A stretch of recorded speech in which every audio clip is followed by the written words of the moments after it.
clash in endless collision. Gaming news with a fierce precision. With a spark so wild it breaks the norm. In the tempest eye of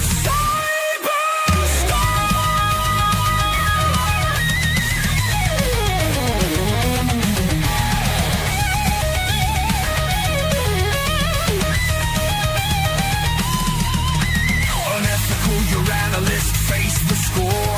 Truth burns with a psychotic roar. Corrupt suits sneer what they despise.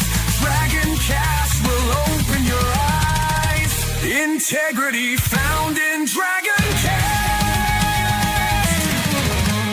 Fire breathing metal, screaming loud. Lavistro's here to shake the crowd. Psychotic dragon ready to ignite. Hold on tight, we're taking flight! Dragoncast!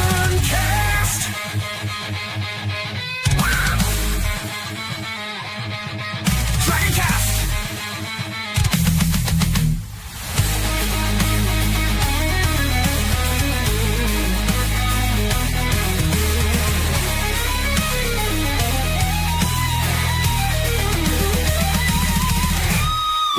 Of justice cut through the dark. Lavistro's roar ignites the spark. A dragon's heart fiercely defends the gaming world. Our passion ascends. This is Dragoncast. Dragoncast. And we're live, everybody. Hello. How we doing today? It's a beautiful Valentine's Day, and I think sorry for the lateness, but I think we're ready to go. Can I get mic check? I hope I'm being heard. Mic check. Dash, can you hear me? Yes, I can hear you. Oh, I was saying, it's like, please tell me did not reset again. Well, I hope I'm being loud and clear for everyone. Yeah, But anyways, so well, we don't have anyone in the chat other than you're getting stalked, Dash. Who's stalking me? Stalked again. Oh no! Oh no! This poser, yeah. If he was a real fan of yours, he would know your name is Dash Attack, not Dash Attack VT. But I'm getting stalked too by some poser because he doesn't realize my background is black and I'm not Lavistro 84. I'm Lavistro with a capital L. But oh well. Other than that, Dash, how's your week been going? It's been going all right. You know, played some Fire Emblem, played some Resident Evil, hosted my Friday show. Overall, it's been like an interesting week to say the least. Yes, it has. And we also have news on Discord. We're going to be talking about that. I did 2 videos, and I figured we'd all talk about that later on in the show because it's kind of like the gamer Facebook hub or X hubs, like the hub for gamers and YouTubers and all that stuff. But since it's Valentine's Day, you are all incels. We know this. Everyone knows this. You don't have boyfriends. You don't have girlfriends. You don't have non-binary friends, whatever the case may be, whatever they say. So I went and I was like, you know what? I need to do something special for you guys. And I found a girlfriend for y'all. So whatever your birth month is, that's your girlfriend.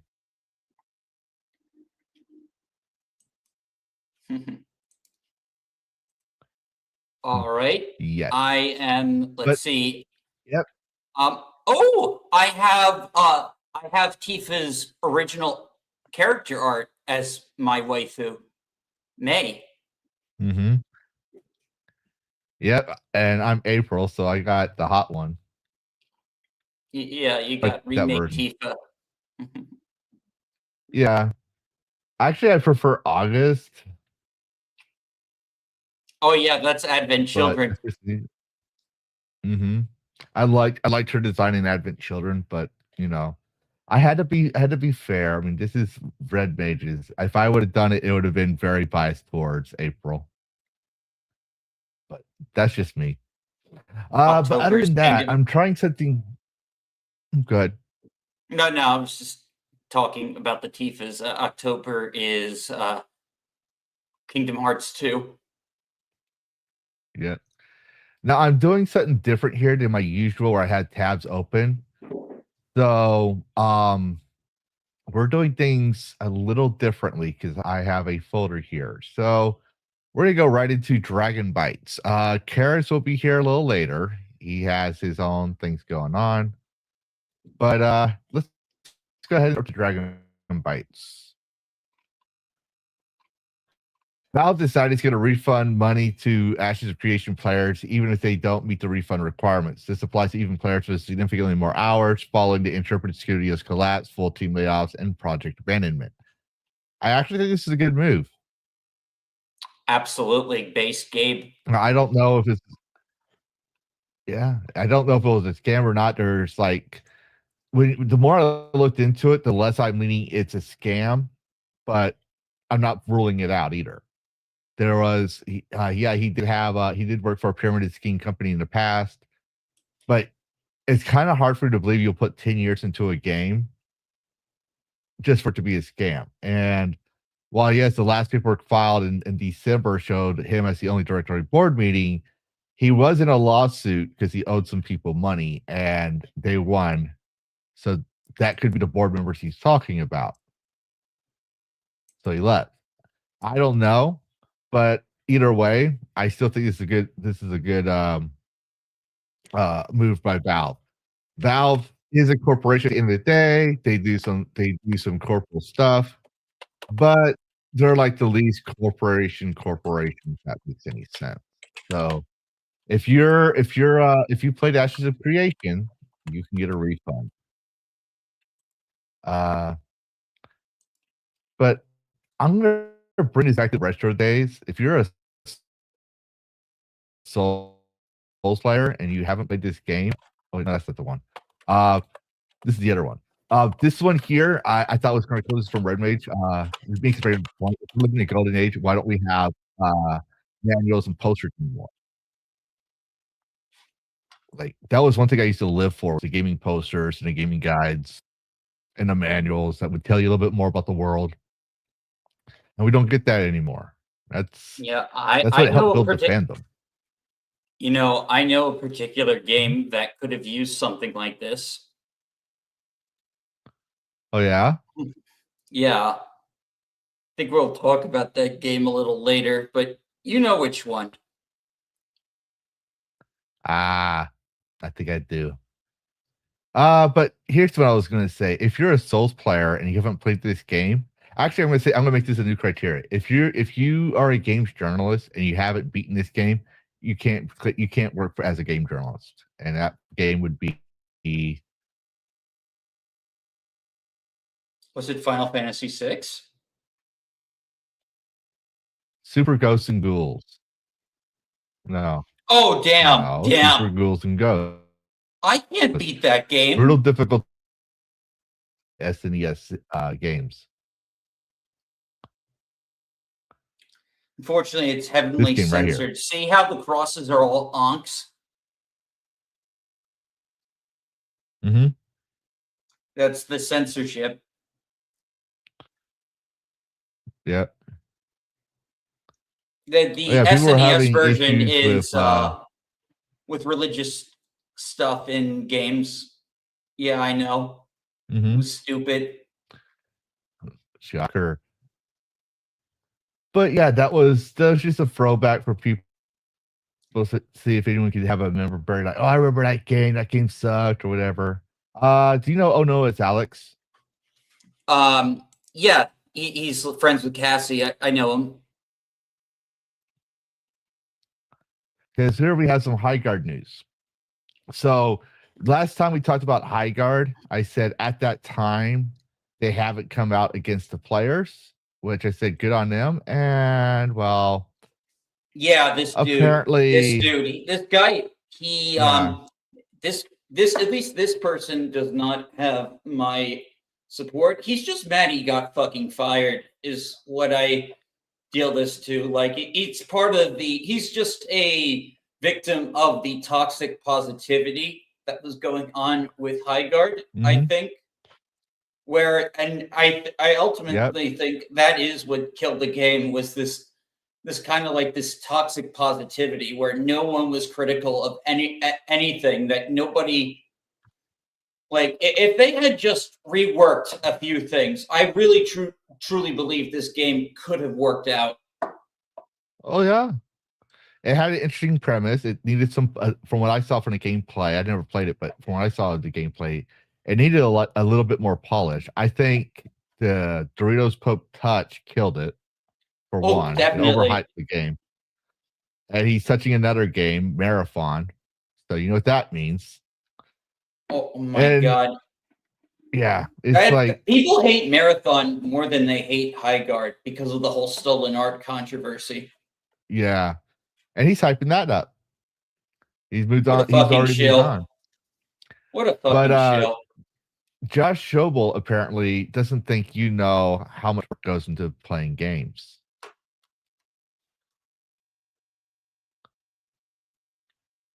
Now, as a game designer, I've known this, but even as a gamer before into game design, I know this. He goes, tech art reels take time, so here's some raw footage showcasing some of my work on Highguard. If you're wondering who the bald dude is, that's Base Mesh, our generic character. Like, we don't know what a seen interviews with game designers.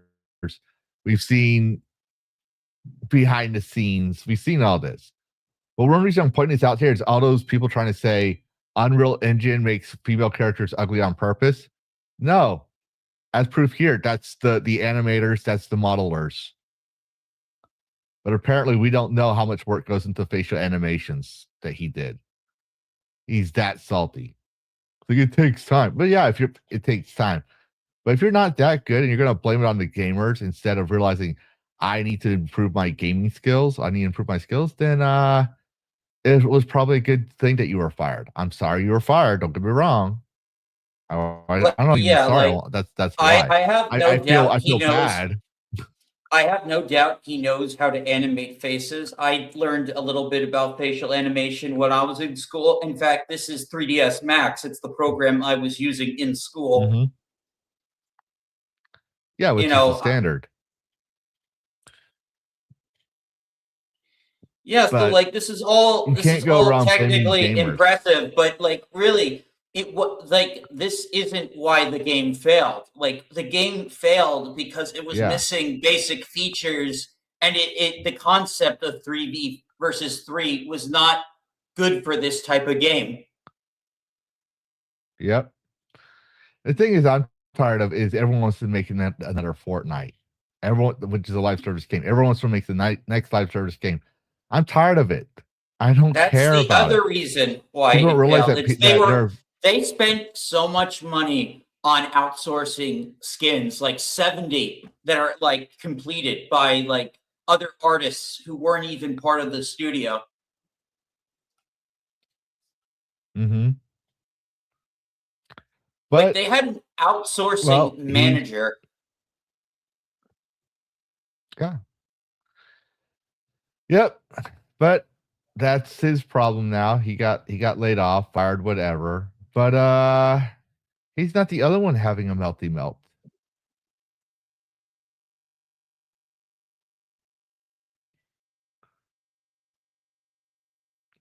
$1,200 Ubisoft employees began a 3-day international strike in response to the company's major reset. This includes studio shutdowns, multiple project cancellations and delays, potential 200 voluntary departures, and a strict return to office policy. Now, clearly, this is AI, but I think if you're the company you're working for, if their shares are under $1 now, and they were a AAA studio, I think you'd be shutting your mouth and realizing you need to make some concessions as well. Sacrifices must be made. If you want to return to, you don't want to return to office, instead of striking, you should go find a different job. These people think they're entitled to work. These people think they Yeah. are entitled to work, and that is not how it goes. Like, if people were entitled to work, I wouldn't have been stressing about finding like jobs all this time. So yeah, unemployment Yeah. sucks. We've all been there. It does. Mm-hmm. I remember when I got medically retired, I did not understand the concept of that. I won't lie. I didn't know like how much I was getting because they say, oh, it's based on your pay grade. I was like, well, I'm a lower end enlisted. I was a corporal before. I don't know what I'm getting for, for my family. I have a baby on the way, and then I had a baby right before I got medically retired, fully retired. And then I was trying to run around doing jobs, and then the VA says, "Oh, you're non-workable now." I did not know what to do because the job market at that time period was not great, and this was before Trump was in office. So before you say, "Well, that's because of Trump's policies," no, I was medically retired before Trump was in office during the Obama administration during his last years, and the market was shit. I got lucky with a medical retirement. The Army rarely hands out medical retirements, and I got 100% disability with SMC. I don't really have to work or this in my life. I still try to work. I still did freelancing, everything else. So I understand it sucks. But if I went and I found a job when, as a freelancer, that's what you could do. And in fact, that reminds me of we'll get to him later. But remember we talked about that what I call the Mandalorian game, the bounty hunter game. Yeah. He lost his job and he went straight into video game design. Just putting that out there. That's always an option. You can always pick your own game. You could always be a freelancer. You could always hold your own business. Yeah, aren't like a lot of these like really good games being made by like people who were either fired or left Ubisoft on their own volition? Mm-hmm. There's that going around too, yes. And then obviously we had the state of play happen. I didn't get a chance to watch it. But I was impressed. Porch is melting again. Oh yeah. Yeah, I was a little bit involved in this actually. I was commenting on it. He actually tweeted at me because Cass was commenting I on was too. He's melting down because of the subtle LGBT, like, are they, aren't they, in a game. And he also wants this child character to look like a babe. Like, she has to be the at child least... character, right? She's actually 18 to early 20s. She's 18 to early 20s. I looked it up. Yeah, but he goes, call me a shameless grifter, but I think Kenya French should be far more popular if she had an older, sexier main protagonist. Now, this is how he's a grifter. Because number one, he says, call me a shameless grifter. It's kind of like that meme, how you do, fellow kids. He does this to get a take on it. But I think this is rare. Like, I like Leon, but usually when I talk to Leon, or watch Leon, he usually has some dumb takes. And I like to tease him for it. Mm-hmm. But here he actually gave a really well, this is one of the best takes I've read in response. Art direction is all that matters. The version that shown in the trailer looks like a cute, whimsical PS2 era game, the sort of thing I'd love to play. I completely missed the boat on the first one, but I'm going back to check it out now. Not every single game needs a hyper-sexualized characters. Folks have lost the plot. There's a difference between making hot women IRL intentionally fucking hideous for agenda purposes and having a character design and art style that matches the game, character, and story you want to tell. Kenna was legit one of the few games I thought looked interesting in today's state of play.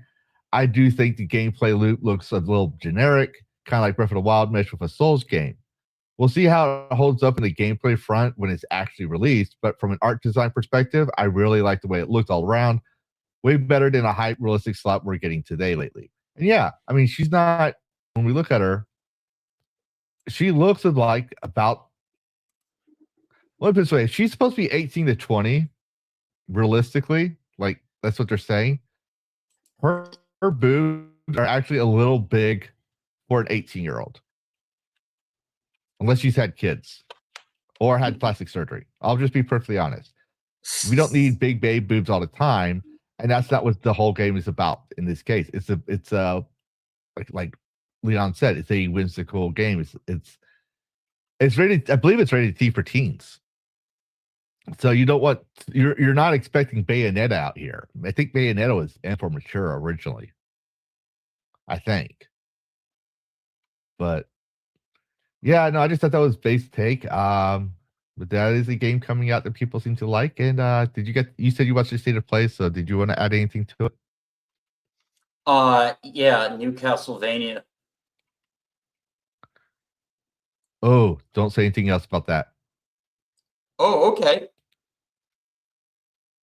Yeah. I'm just trying to find Leon's tweet right now because I totally agree. Down with the.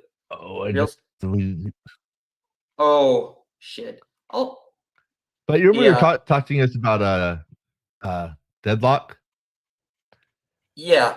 So this is from Rock Solid. Christians get a cool new character that is not strawman made to ridicule them, and this is what you guys choose to do with it.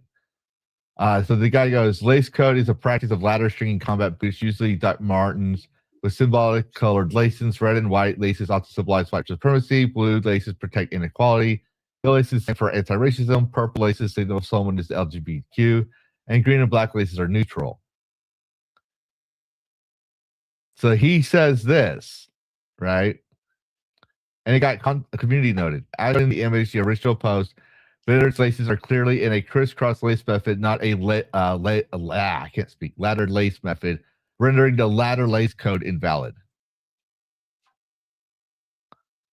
So they try to take the Christianity from the character or something, I guess, by saying, "Oh, technically this is purple." Yeah, I don't pay attention to ladder laces and all that stuff, but nobody fucking does. I never heard of this bullshit till this guy made it something. Like these people are fucking retarded. They're just pissed that he's a Catholic priest who's fighting like demons and monsters in this, like, because that's the theme of the game.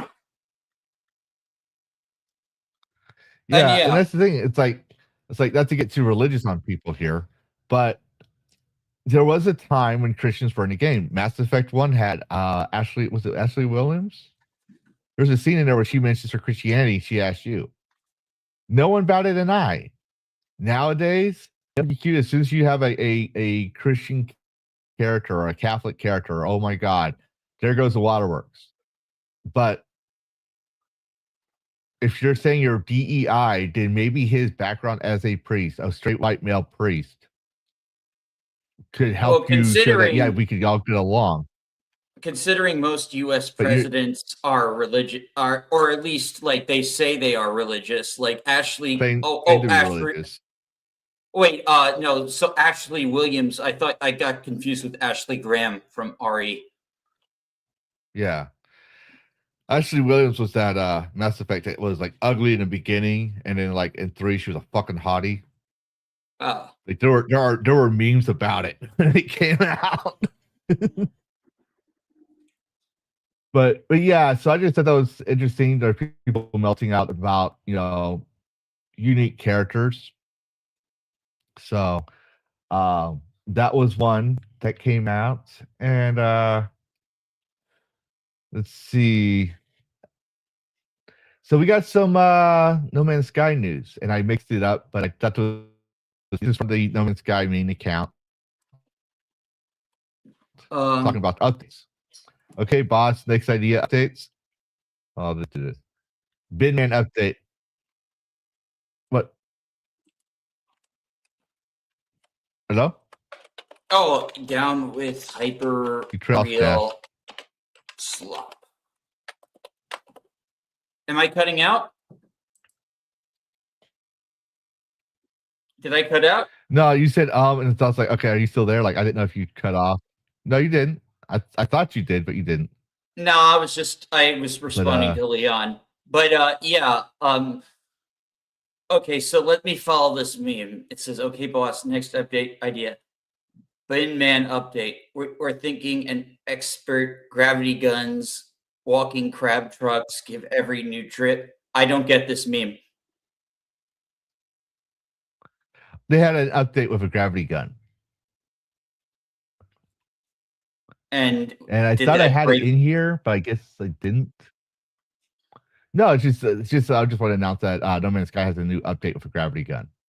And I thought I Nice. had the other one next to it. I just thought it was funny because this is their main account posting it. So people were saying it's like one of the funniest updates, stuff like that. Like people are liking it. I've already had talks with some of my community about it that already play. I haven't played it yet, but there's also an expedition out, so I might try to stream it with my new hardware. I do not know yet. But Jason Schreier has made a base take. I can't believe I'm saying that about a journalist.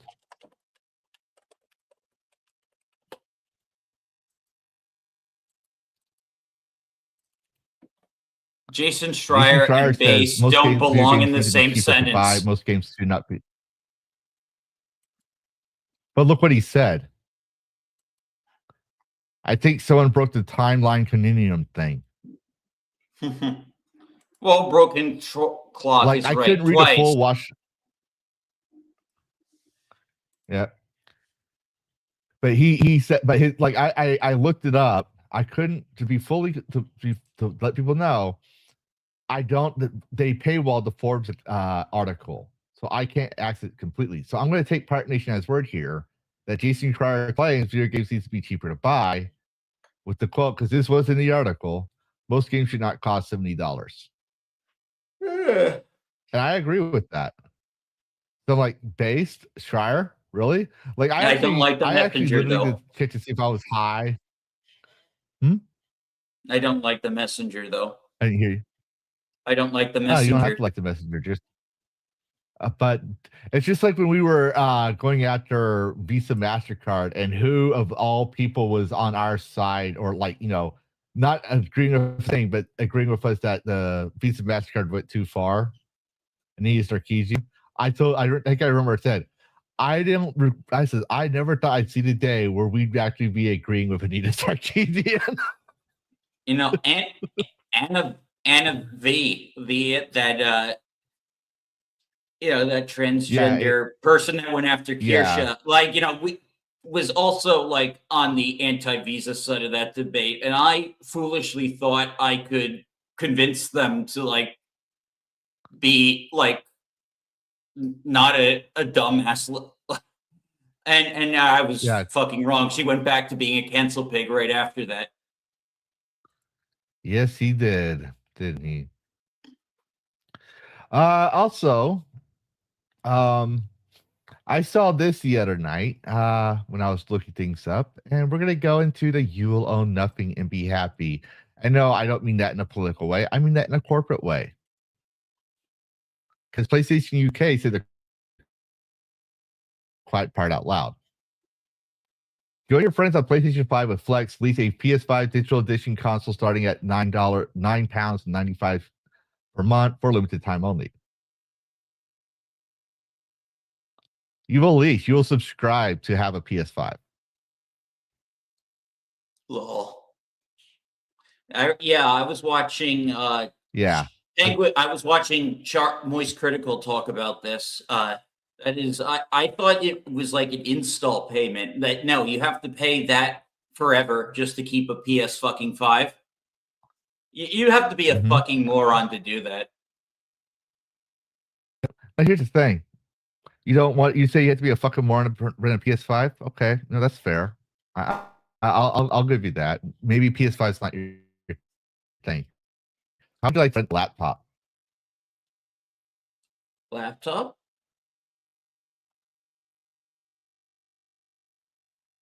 Yeah. HP now lets you rent a gaming laptop starting at $50 a month. Oh, look, propaganda. Renting laptops has always been a thing. Don't do it. People end up dead on dumb shit like this. Yeah. But yeah, you can rent a laptop now. Well, that's a little bit different. Games. Laptops have more uses. Like, people need laptops, like maybe in an emergency situation, like Gundam said. Yeah. No, he says don't do it. Yeah. Hey, I think. Do you think maybe we should? Do you think maybe we should because I Do actually. you think we? Oh yeah.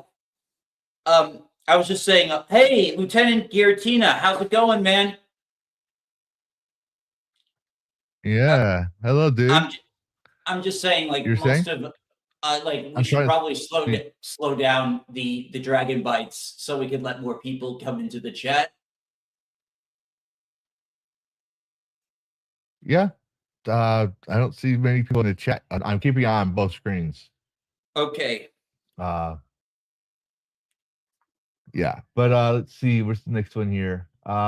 Here we go. I just want to put this in perspective. When I saw this is not gaming related, but it kind of proves the point what I'm saying. I'm saying about subscription based services.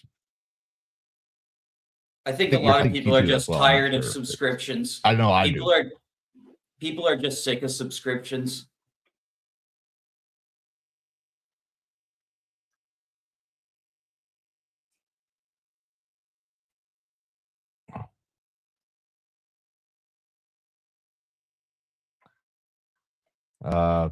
Did we live in a world where we have to have a subscription for everything? What do you mean this computer doesn't already have Microsoft and stuff on it? I was using Word just fine. And then all of a sudden it's like, oh, sorry, you don't have a subscription. Subscription? Shouldn't your ass already be on the computer? I bought a computer to write stuff on. Why can't I write? You don't have a subscription. Okay. Gets the subscription, goes to print something. Oh, sorry, you don't have an HP Instant Ink subscription. You can't print. What do you mean? It's fully loaded with ink. We got 2 of them. Color, black and white. Everything you need right in there. Sorry, you also need a subscription.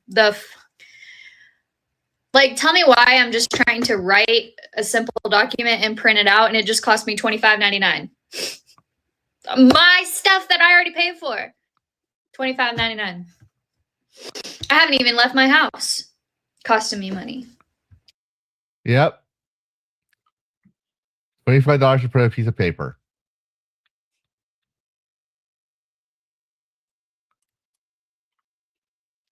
You there, Dash? Yeah, I'm there.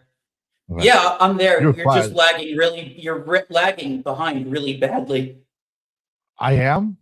What the fuck? Yeah. It's like there's a lot of lag going on right now. Like I think it's StreamYards because people were saying it was happening to me when I was hosting. I think StreamYards is just. I don't know. Oh no. Different site. Yeah, I'm getting things mixed up. Yeah. But yeah, well, I'm sick of this. A lot of things I agree with this woman. I agree with this woman. You keep talking over me.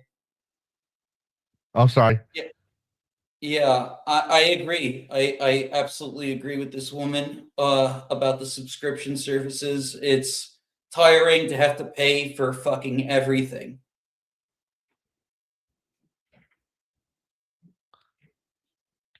I'm good. Yep. I'm sorry, lady. I did not mean to do you dirty like that. There we go. I just saw her face like, oh, what the hell? Oh, yeah, damn. I just thought I'd point that out there that everything is starting to go into that. But yeah. But we have some more news on the computer upgrades front. This is from Grooms. Now hard drives are gone for 2026. Yeah, the old spinning type because AI demands hard disk drives. We're going to build our PCs out of rocks and chewing gum. And he does a screenshot of WCCF Tech. Western Digital has no more HDD capacity left as CEO reveals massive AI deals. Brace yourself for price surges ahead. Yeah, I was in the Apple store today. I was in the Apple store today, with my father, because I got invited over to have lunch with some of my family for Valentine's Day. And while we were there, I was like looking at all these Apple devices and saying, all these are going to go up in price. Yep. Exactly. And I just went and gotten a upgraded my one HDD into an STD and turned the HDD into the secondary port, only to find out that my computer can't find it. So, Oof. for those who don't know, if you're a gamer, you want an STD. Or you want an SDD, not an STD. Oh my god. Oh, we're clipping that. We're clipping that. That's probably already clipped. You know what? If you're a gamer and you're the stereotypical gamer who lives in his mama's basement, is an incel, you probably want an STD, but that's probably the only time you're gonna get some. So you're gonna take what you can get. All right. So yeah, you probably do want an STD. But when it comes to computers, you want an STD. Now, when you want to save like old photos, old files, old videos, stuff like that, you want an HDD. There's a difference there. So, yeah, what do AI use? They use videos, they use photos, they use documentation, right? So they need that long-term memory, which the HDD has. So, yeah, that's just. Oh, he did. I'm pretty sure he did. Hey, Wade, how's it going? Oh, yeah, he clipped it. Oh, well, look who's here. Hello. You just missed it. So, Karrus, I got a question. You're a gamer, right? In theory. So, would you rather have an 8 SDD or an STD?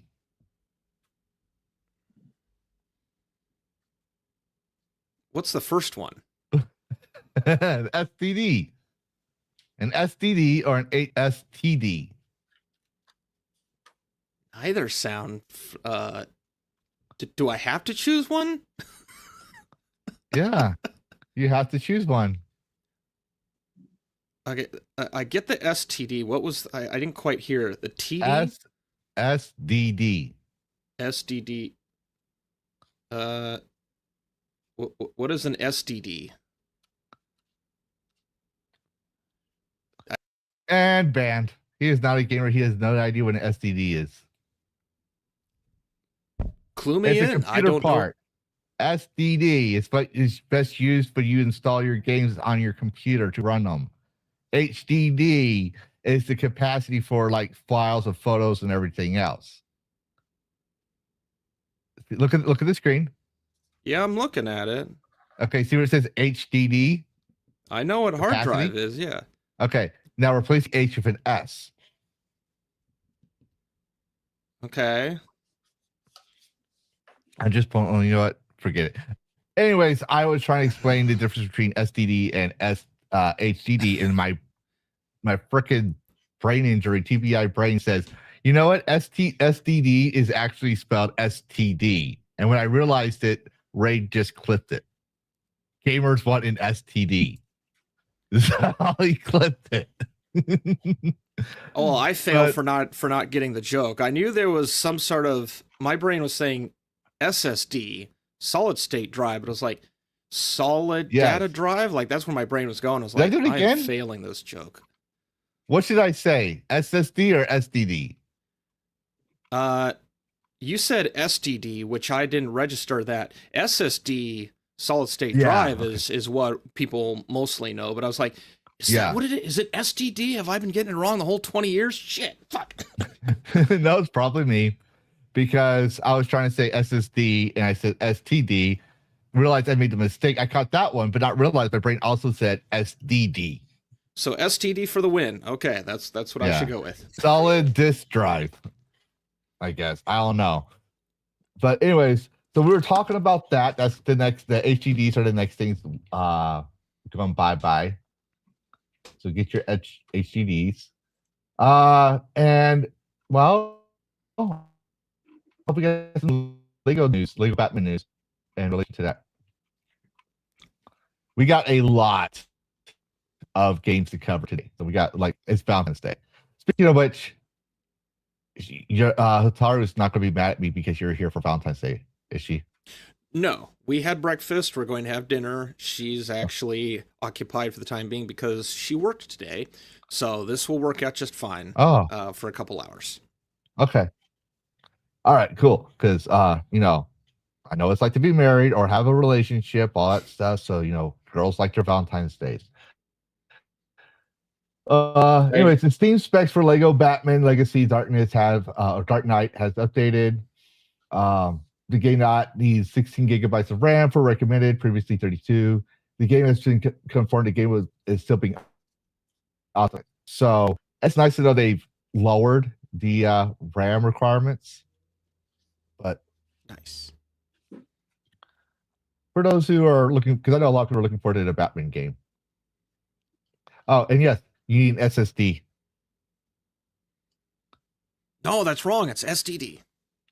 I need to keep going with that. I need to keep that one going. Yeah. Yep. Are they going to have an option to optimize? Sorry. They said they're still optimizing, so I don't know. I hope they have an area to optimize. One thing I'm trying to I got to upgrade my processor next, but I think I still have time on that one. But I'm already seeing the 96 is the minimal, the 9600K. So like, okay, mine's 107,000F. If I got the number right. I was like, that's gonna be next. I need to upgrade a little soon. But until then, I'm not gonna worry about it. Because mine is an HP Omen, so the frame is very compact. I'm gonna start buying the bigger frame pieces. So that way I can have the bigger, beefier setups. And this I'm so glad. I'm so glad I had a professional build my PC. Oh my god, none of this makes any fucking sense to me. Yeah, me. If it goes kablooey and it says your SSD drive is invalid. So we rarely cover mods on here, but I like to cover mods. So Dawn Over Courier is a new mod for Witcher 3 Wild Hunt. It allows players to take control of Ciri in a 1.5-hour questline set in newly created regions inspired by the Kingdom of Kovor and Povis. The story focuses on Ciri's internal struggle with rage, morality, and difficult choices while hunting monsters that increasingly appear in human form. The mod draws inspiration from the cinematic reveal trailer from Witcher 4. It was developed single-handedly by modder Pandera for over approximately 800 hours. So if you don't want to play slot games, or if you can't wait for Witcher 4 or whatever your excuse is, here's 1.5 hours of gameplay for Witcher. So there you go. Yeah, the modding community is strong still for a lot of people. We got a lot. And you might want to get your notepad out, Karrus, because here soon, we're going to be covering a lot of games. This is Valentine's Day, so. Okay. For all those girlfriends who get their boyfriends a Valentine's Day gift, there's a long list of games they can get for them. So, One Slots Games is coming out with a special look at the Wizard Robes. That's that game that's made from the OG Elder Scrolls guys, Daggerfall and stuff. Oh yeah. The Wayward Realms. So, yeah, they're promising to show some more of their work coming out. So, any Oblivion people on that team? There's some Oblivion and Daggerfall. Nice. Yeah, that's what they said. It's some of the OG guys. So, like before Bethesda, the Morrowind is now canon officially thing. So you got those guys that were the seniors or whatever making their own games. So I thought I'd point that out there because I'm keeping an eye on them. And we got some Crimson Desert news.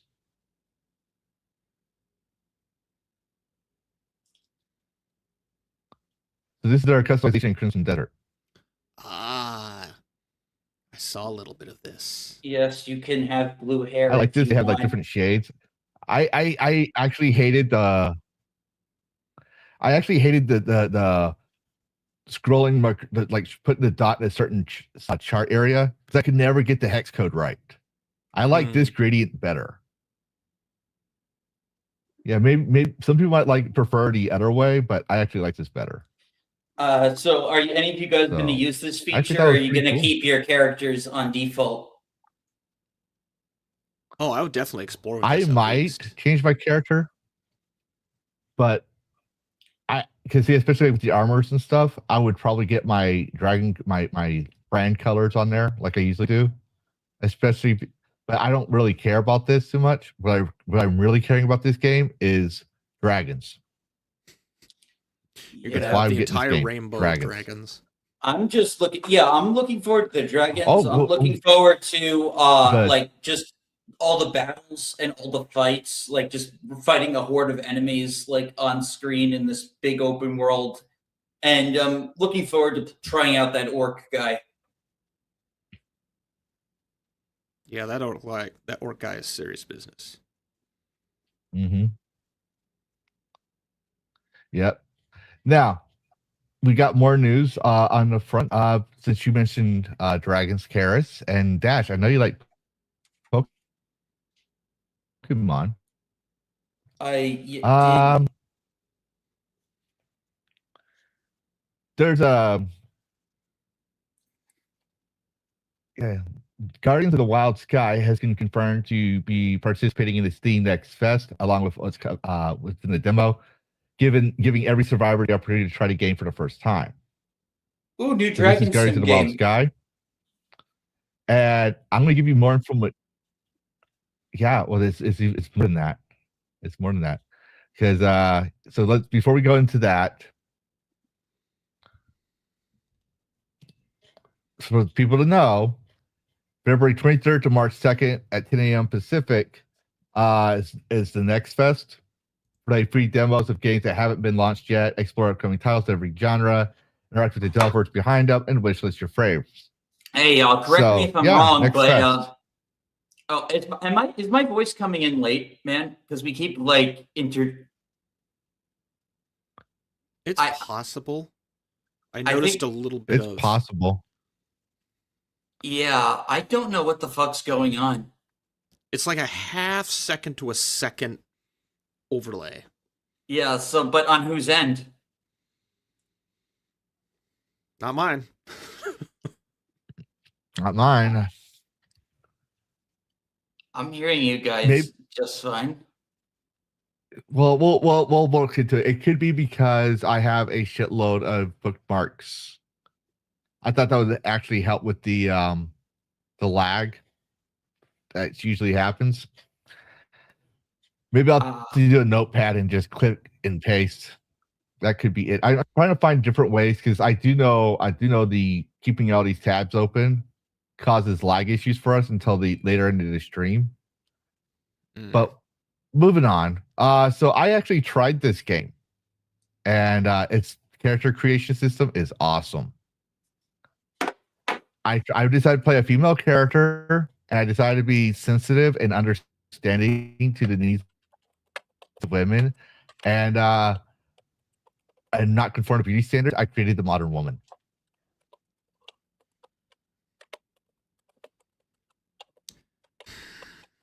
Place this that my brain went. Like, I want to say something, but I don't. There's an antagonist. There love is love. I got the classic Sonya Lavistro. Hi, Sonya. Hello, Yeah. Sonya. It looks like with this game, yeah, so this delay is terrible. This delay is terrible. I'm trying, like, it's ridiculous. This character's ridiculous. There, I said my piece. Oh, it gets better. It gets better. This is a Pokemon Dragon game.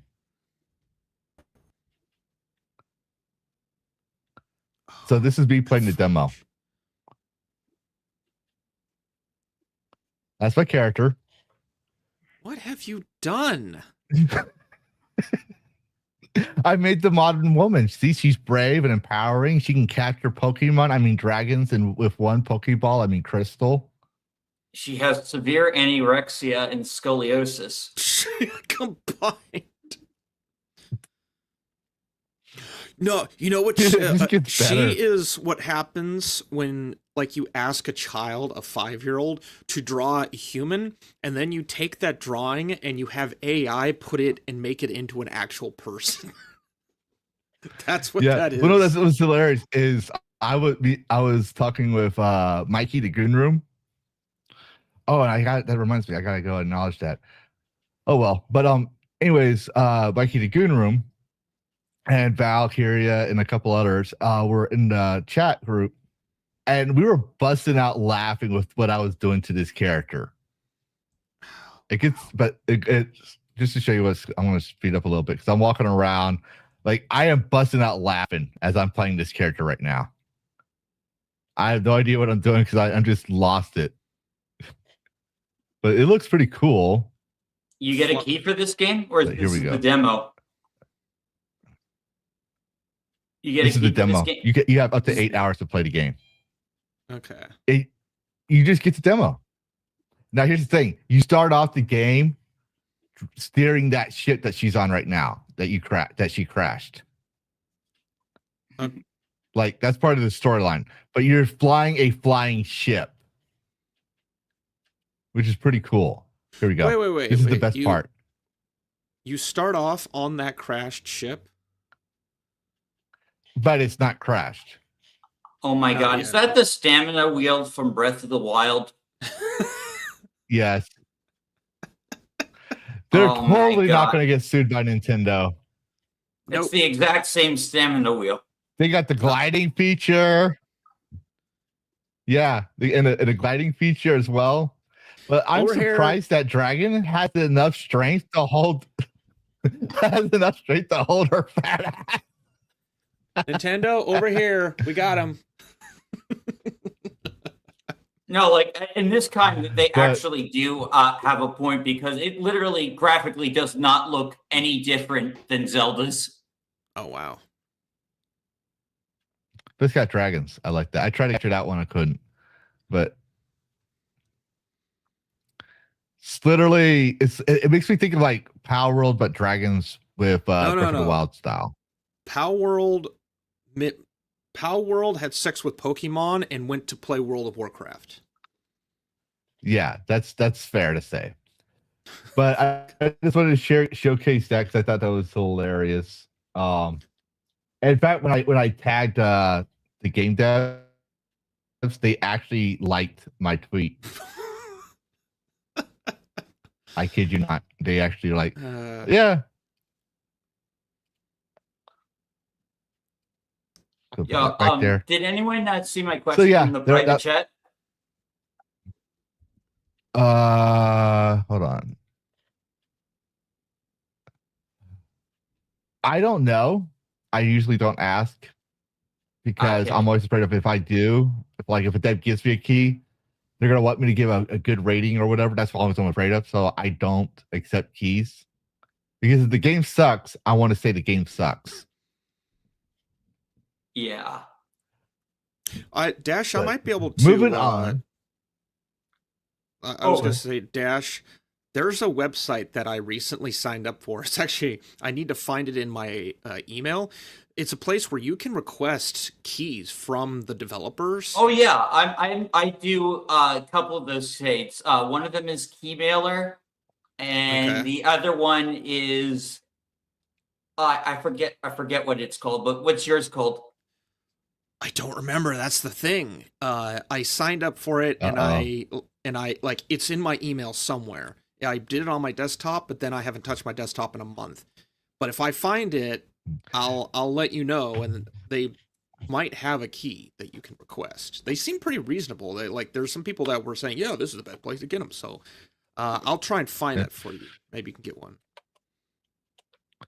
I'm going to say to move on is that I modeled my character clearly after being inspired from Horizon Hunters Gathering.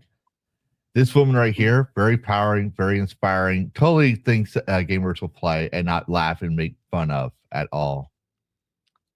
Yeah. But yeah, you can make that character in Guardians of the Wild's Dragon Pokemon Breath of the Wild game. Am I the only one that when I see this character, I think of Ellie from Borderlands and how awesome Ellie actually was in Borderlands. Even though Ellie looked to be like 400 or 500 pounds, had a like massive attitude, but damn, she was funny. You did not care that she was like 400 pounds. It's like, that's an awesome character. And here we're moved to this. I don't think I played Borderlands 4. This wasn't 4. This was the first, or I want to think actually Borderlands 2. That Ellie was Maybe introduced. 2. I don't remember Ellie in 1. But to be fair, full disclosure, I never finished the game, and I haven't played it since it first came out. It was like 10 years ago. So yeah. But while people are trying to pull this bullshit, Dead or Alive likes to remind you that the world does know what you want.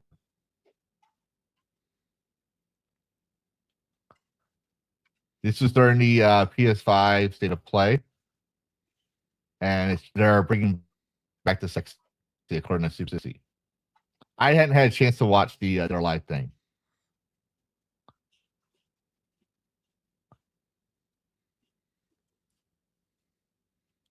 then you just call it Dead or Alive Sexy Anniversary. Well, no, because if you think Dead or Alive games, you know there's gonna be sexy women in it. So, I remember if you're a fan of Dead or Alive, I was reacting to this with Galaxy, and he said the women were still covered.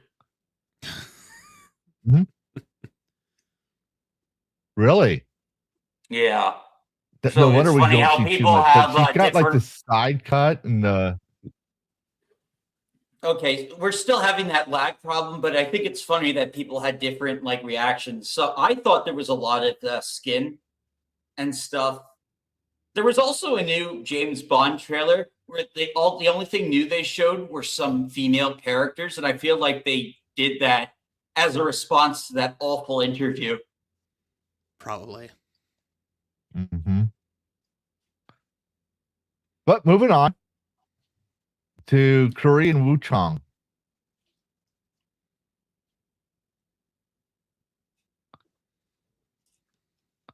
Oh, So, Korean yeah, fantasy boy! epic single player My action boy, epic the game goat! My boy, The chicken from Warlock all grew up. I don't know Warlock, but damn, like I saw this chicken game and I was like, holy fucking shit. I honestly, it's so like out there that I fucking love it. He's huge. And he's just mowing people down. Mm-hmm. It's the most beautiful thing I've ever seen in my life. It is quite gorgeous. This chicken is just owning the scene. Like this is a Tuesday. Like nothing. Oh, there's nothing out of ordinary. It's just a chicken. He's massive, and he's like these people. And like they're just getting slaughtered by this chicken. Damn. This is what happens when you take a cuckoo from Hyrule, put him into Umbrella Corp's genetic augmentation program, and then he escapes and realizes everyone is just an asshole like Link. This is the chicken nemesis you're gonna program. have. I want to see some crossover with Link versus this chicken. Oh, jeez. Oh, Yeah. wow. Some AI crossover at least, yeah. But you know, one thing I'll say is that I love how they did the trailer. It seamlessly blends in the cinematics with the gameplay. You don't realize until a couple seconds later, oh wait, that's the gameplay, or oh wait, that's the cinematic. Yeah, I noticed there's a few insert cuts that normally would be cinematic. Like there was a cut where they followed the weapon, and then it's like, is that a cinematic or is that the gameplay? That that looks pretty damn good. Yeah, so it looks like it's like an open world Dynasty Warriors. Okay. Yeah.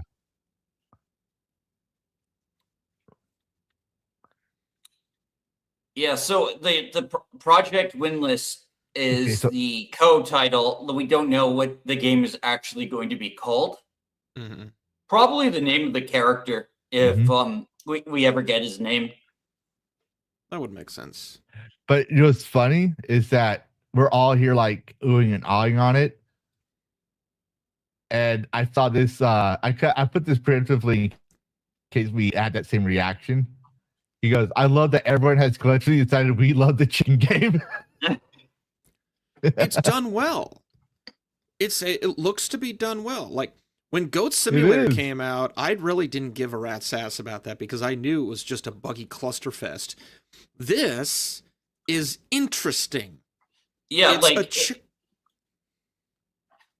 well, because it looks like a serious game. Like it looks like every one of those Asian Souls games. But then except the protagonist is a 10-foot chicken with a giant ass Darth Maul sword. Yeah, it's like someone who wrote the premise for this, wrote this as a badass ninja movie, like a Ninja Gaiden, and then said, now let's put a chicken in it and make it 8 feet, 7 feet tall. Boom. Put a chicken in it, make it 7 feet tall. Just Yeah. do or don't make it. Someone was probably watching South Park and didn't translate the English very well. That the success to every game is put a chicken into it and don't make it lame and gay. Yeah. I can tell you right now, the gays are going to be all over this damn chicken. But hey, that's marketing. That's marketing. Yep. There's gore too. Oh, like that, yes. That chicken just. I want to see. Yeah. Oh, chicken yeah. This goddess-looking woman, she's what I want to see. Antagonist. How is she going to fight? You know what I want to see in this game? What? Yasuke Samurai versus the chicken. Yo, let's go. Yasuke versus the chicken. And they can call the quest fried chicken. He can have like a lightning sword too. Shadows X Project Winless. Let's go. Let's get that DLC. We already did Attack on Titan.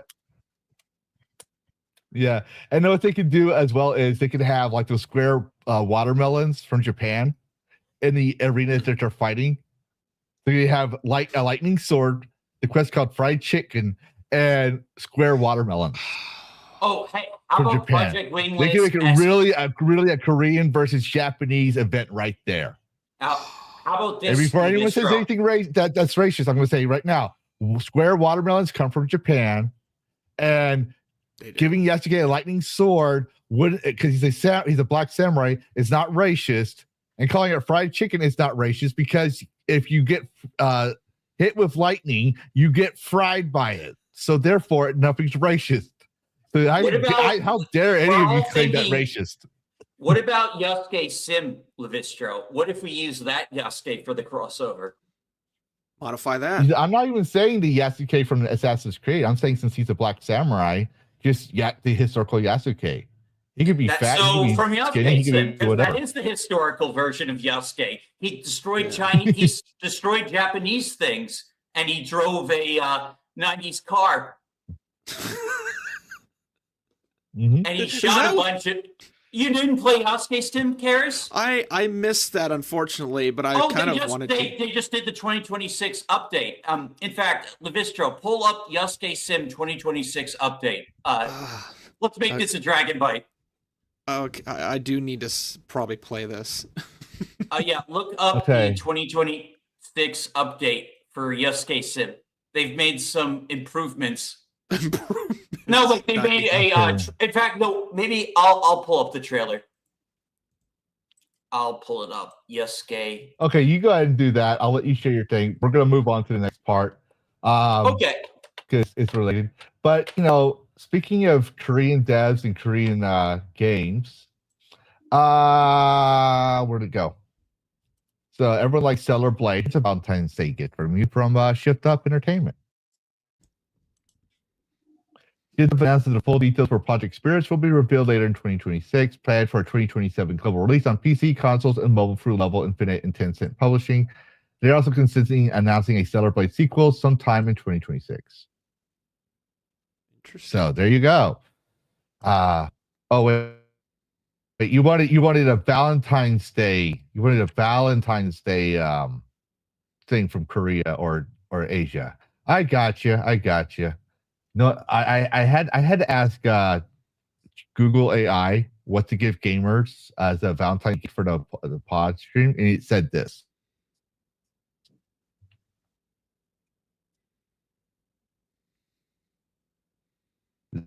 This is from Pirate Nation. Who says it's from Power World. There you go. Happy Valentine's Day.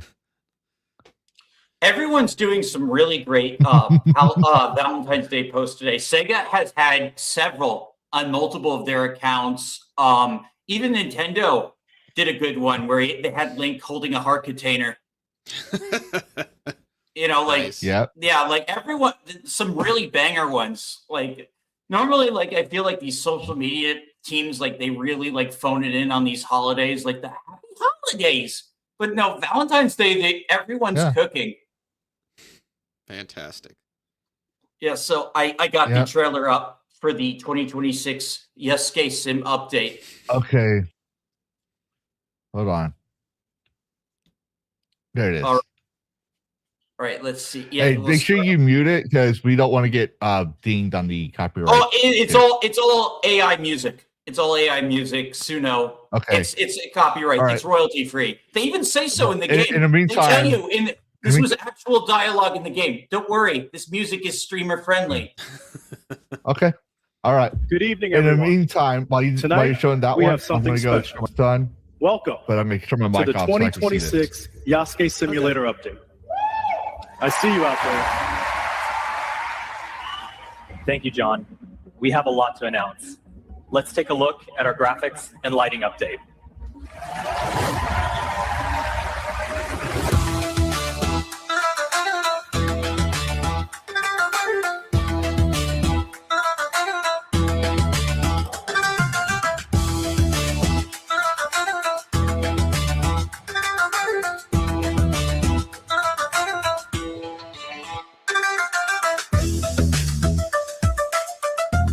Those look better. We overhauled the lighting, models, and textures of the game. But it not only looks better, Yasuke Simulator also runs better than ever, even on the Steam Deck.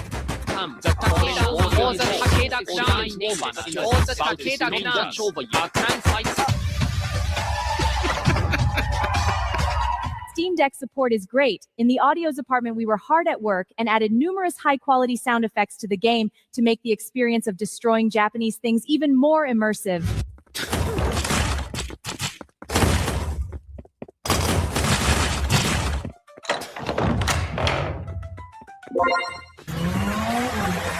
We also have a lot of gameplay improvements. New ways to use your motorcycle and a complete overhaul of the character controller to make the game more responsive than ever. Check this out.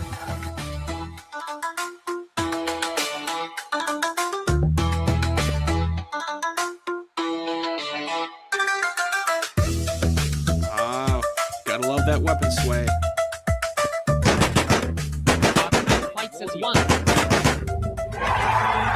Tonight, we're celebrating everything we've built together. You've seen the future of our platforms, our hardware, and our vision. But one more thing. There is one more thing. So just yelled at. Hello, big boy. Do you want to be samurai? Let's learn the basics. I am Okabe Motonobu. You are not welcome here in my castle. Thank you for the delivery, Yasuke. Oh, nuisance streamers. Kill them all. Grabbing my camera. He can hide. Hello again. I hope you enjoyed the Yasuke Simulator 2026 Update Showcase. You can play the new update right now. See you next time. For the Samurai broke the chains. History. I'm fucking sold. This was an amazing parody game. Like it is so funny, and I honestly think it has a better story to Assassin's Creed Shadows. Yeah. You'll agree with me when you play it. Yeah, I actually played it before when it first came out. It frustrated me, the bike scene in the tutorial. Oh, the bike, yeah, that is that is a pain in the ass to get through. There are several really hard parts, but if you power through and beat the game, it's really rewarding. Oh, I did. I came back when I found they had achievements. Like, now I have to play this game. That is. So I came back like. But yeah, like this update trailer, like where they like basically parody the Game Awards, was fantastic. That is amazing. But we're going into the sort of news. I need to add it backstage. That would help. So 5 billion Henrys are now adventuring in Bohemia. It just hit 5 million copies sold since last year. So a year later, 5 million copies are sold. So yeah, if you haven't played CD2, I highly recommend it. And in my Discord, while my Discord's still around, there is a link to the jiggle physics for mod for Kingdom Come Deliverance 2. Nice. I will not play a game if it doesn't have. I have to have. Once I found they had jiggle physics, like I got to put this in the game. Other than that, it was unmodded. I didn't mod anything else other than the jiggle physics. This is the way. So this is the way. That. It is the way. Where's the other ones at? There's a couple of other ones in here I wanted to shout out, but I'll figure that out later. In other words, however, Gothic 1's getting a remake. Oh, news about the Gothic 1 remake. I heard rumors about this. As locked inside a prison with those simple obedience is demanded, hierarchy is enforced, and power rules all. So it's an M17 game, an open world RPG. I have this on DVD, but I've never played it. Well, now it's going out for a remake. The funny thing is, I never heard about this game until like last year. Oh, it came out years ago. A friend of mine played it and just. Yeah, it came out a long time ago. Yeah, but the original devs already said they messed things up in this remake. Oh? Yeah, like they were talking about I think we talked about this. No. Oh, maybe. No, about the girls. Like people were comparing how the girls looked. Oh, yeah. Okay.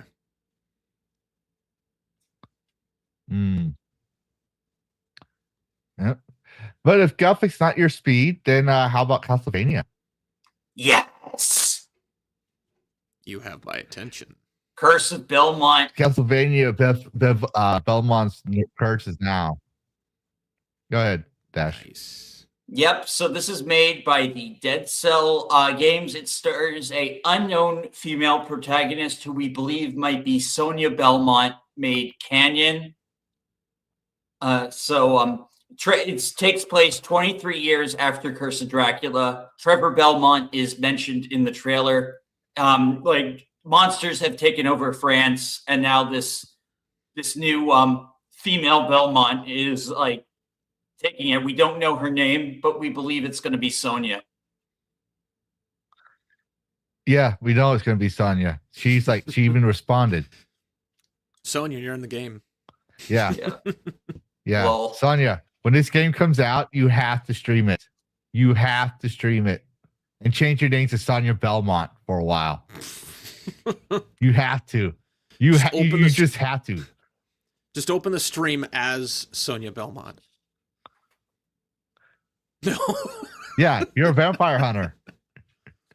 You're the female Van Helsing. I hope we get some good remixes of some classic. I hope we get some good remixes of some of the classic games, music, especially Aquarius. For anyone else who's a Castlevania. Yeah. Dino Crisis is apparently getting 1 and 2 are getting remastered. I don't know. Yeah, I got news on that. Actually, I'll just bring that up first. They didn't get remastered. They just got shadow dropped on Steam. Oh, okay. They just did like a port. Dino 1 2 has been released on Steam, but the versions include Enigma DRM protection. Of course. And the titles remain available on GOG as DRM free releases. I was gonna say check on GOG. So I was gonna put this with the GOG news. Yeah. Okay. I was gonna like I'm trying to make a separate part of Bytes for GOG news. This was part of there's only 2 for today. We got because a shitload of games were coming out. I was trying not like I literally filtered half my games out, but there's just so much coming out. And I was like, you know what? There's a lot of things. That PlayStation Direct was packed. That PlayStation Direct was packed. It was. And according to Archcast, he always wanted this kind of game where Blizzard is partnering with Arc Raiders owner Nexon to revive StarCraft as a shooter. He always wanted that. Hold up. Are they actually trying for Ghost again? Are they actually going to fucking do Ghost this time? I think so. They better. There are people still pissed off that Ghost didn't become a thing. And even I'm a little sour by it. They need to do it. Yeah. Now, clearly, Archcast is being sarcastic here. I still don't know why my StarCraft streams, like why my audience hated watching me play that game. Yeah, it was crazy. I was like I was going to play all of them. And then like, you know, I did a poll. People wanted me to stop. Well, that's sad. Yeah. Oh, there's the other Crimson Desert news. So just to go back to Crimson Desert. Here's a sneak peek at their wanted system, where you can remain anonymous. The NPCs react listening to your behavior. Committing serious offenses can result in being thrown into jail, paying steep fines, or even losing regional benefits like shop discounts.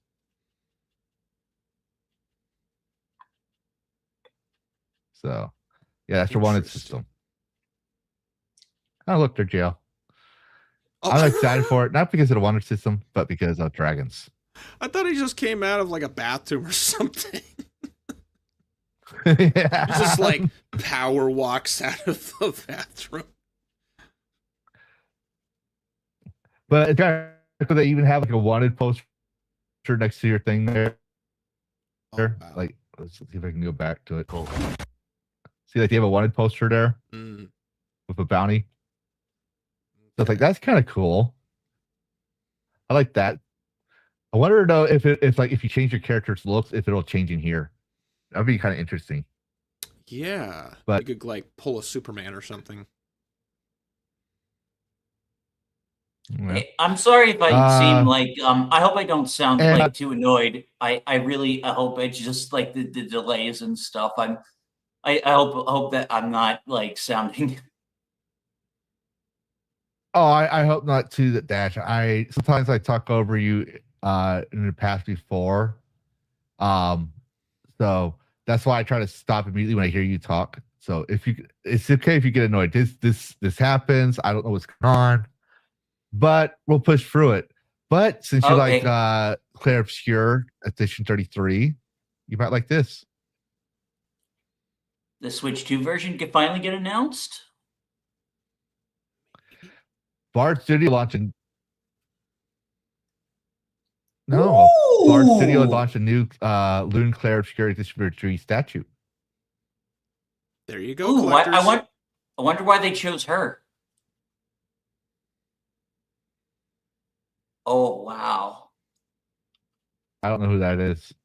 That's the Asian one, like the Asian looking one, like look the one nice. with the magic. Did a really good job. Yeah, she's like the best. Like, oh, of course, because of yellow fever. She's good, great healer, great offensive caster. Yep. But yeah, I thought I'd put that out there. So if you haven't gotten your boy toy, hubby, boyfriend, friend zoned dude that you have as a rebound anything. There is that. That was a long-winded way of saying Or if you're special significant other. Domestic I know. partner. I am single and I have no girlfriend, so I'm just gonna be snarky towards every dude in a relationship just because I can. Oh wow, you get more jelly about people in relationships than me. It's part of my character. But how would you like a horror game? Yes. With rats. Yeah. And so was a chef defending the restaurant while 2 to 8 others play as sea rat sabotaging it for the hidden mischief. Interesting. One chef versus several rats. They missed their chance. They could have made him look like Chef Ramsay. no, I was going to say Swedish Chef. They should have gone that route. Oh yeah, Dirk and Dirk guy. But yeah, one player hunts the rats and the other ones are trying to sabotage everything, which would be fun. I thought it was kind of fun, so I was like, oh, that'd be kind of cool. But that's more like, it says it's a horror game, but I don't see anything horror about it. This is more like Does a not look like a horror game. This is more of a comedy game. It doesn't. But This is they gonna be say it's a something that co-op Mark comedy will horror. learn. I'm like, okay. Yes. I need to watch them again. Oh. Oh, where'd it go? Where'd it go? Uh-oh. Oh no. I lost Lavistro it. lost Did something. I lost it. Okay, well, I had these things in order. But for those who don't know, like lollipops and chainsaws and cheerleaders and boyfriends with severed heads, well, lollipop, chainsaw, repop is now available DRM free on God's platform. It's fantastic. What platform did they get ported to? Yeah, that's the only reason why I haven't gotten a game. GOG, good old games. Yeah. So basically, when I get news on Game to God, I'm adding that to Dragon Bites because Steam needs competition. With as much as I love Steam and Valve, I am really tired of DRM bullshit. Mm-hmm. So yeah, that's coming up. Oh, here we go. I found it. It was right after this, which wasn't supposed to. Is anyone a fan of Stargate? SG-1? Yes. And Atlantis. Does anyone like free games? What do you got? What are you gonna? Oh, is the Jeez. Stargate game free on Epic Games? So Pete Zach would like to remind you from time to time. He kindly reminds people that no, it's an adventure game studio. I remember hearing about this. It's a short but free adventure game from Stargate Universe. So this is a free game, a fan-made game someone made? It's a free game. Oh, wow, it looks like I Have just No saw Mouth. this the other day, and I was like, yeah, this is going into Dragoncast. You see it too, Karrus, don't you? It looks like I have no mouth and I must scream, but Yes, Stargate. It does. Oh, hey, I'll take it. There's been like between 2 to 4 iterations of Stargate games over the last 15 years, and they've all either been canceled or just fell out. So if we get one, I'll take it. I'll fucking take These it. Stargate fans will settle for it. Mm-hmm. Yep. So I'll put that for all you fans out there. I'll put that in the link in the chat to that game. Nice. Nice. Hopefully. Indeed. Indeed. Yes. It's been out since at least 2009. I will take that. Yoink. From the Adventure Game Studio. So there is that. Oh no, the release date was 2005. and it was So freeware. it's old. You know, when freeware was a game. Yeah, it's old. But, you know, it's free. What are you complaining about? Not you. I'm just saying it. All right. Real quick, because now we got that done and we got that done. Where did it go? So God of War has a remix coming out.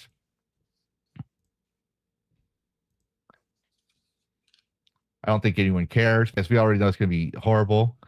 But who likes dogs? Oh, we're already moving on to the topic. Okay, but if you want to give an input, go ahead.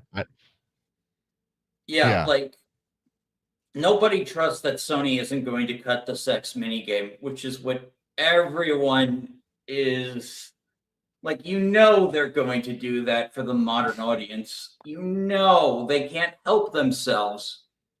This is true. Or it's gonna be Kratos fucking a dude. Some would probably enjoy that. Because, you know, Greeks. Yeah. Because of Greeks. Oh, but I'm sure dogs? If they invert the genders on the sex mini game, then maybe they'll allow it. But no, like hot babes with their tits out, no. What if they did? They could do this. Remember the first Witcher, where when you do the sex mini game, it was just like a playing card of the woman nude, and you didn't actually see anything. I think until was it the second game when they actually showed animations? Yeah. They might do that. That'll be interesting. But like I said, who likes dogs? One more time? Dogs. Like, who likes dogs? Fido. Beethoven. I love dogs. Sure. Yeah. Who likes running? Likes running? Yeah. Maybe me. Okay. You remember that game where you were as a cat in the cyberpunk world? Stray. Yes. Mm-hmm. Yes. I'm going to introduce you into a game called Barcore. Okay.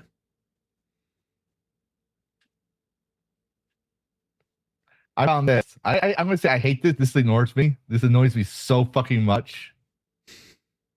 But the game looks pretty cool. Oh, wow. You're a dog and you're doing parkour.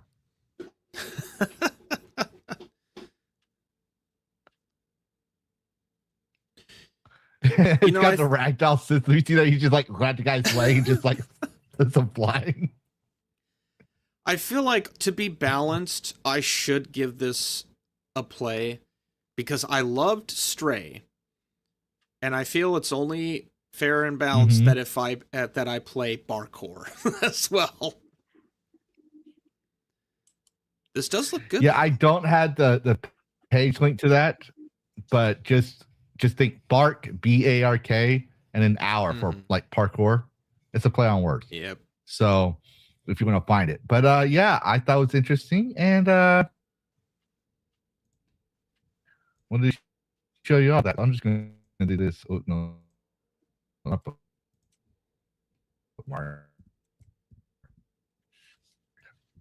Heart retweet.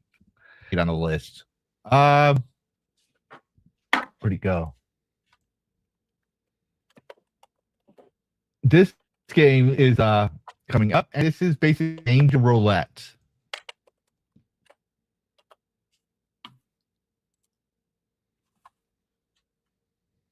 So basically, as you're looking at the screen, Angel Roulette is a survival escape and tabletop strategy game. You choose your weapons, special items to outsmart opponents. You're a female hero with character customization and with item skills and multiple combat styles. So they just implemented a day and night scene. Very cool. And you're a gooner and you want to play as a girl creepily and stuff. I mean, I don't know why you would do that. Who do you fight in this game? Then again, I don't judge. Who do you fight in this game? Do you just wait till nightfall and then attack the town? I don't know. That sounds cool. It's a PvP.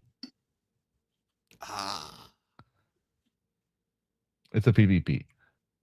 So there is that. I figured I'd like to see that. And who likes rum?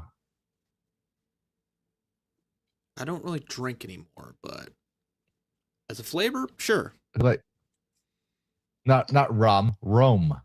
Oh, Rome. Rome? Is that the thing we're supposed to think about every 7 seconds? So, oh, that was 6.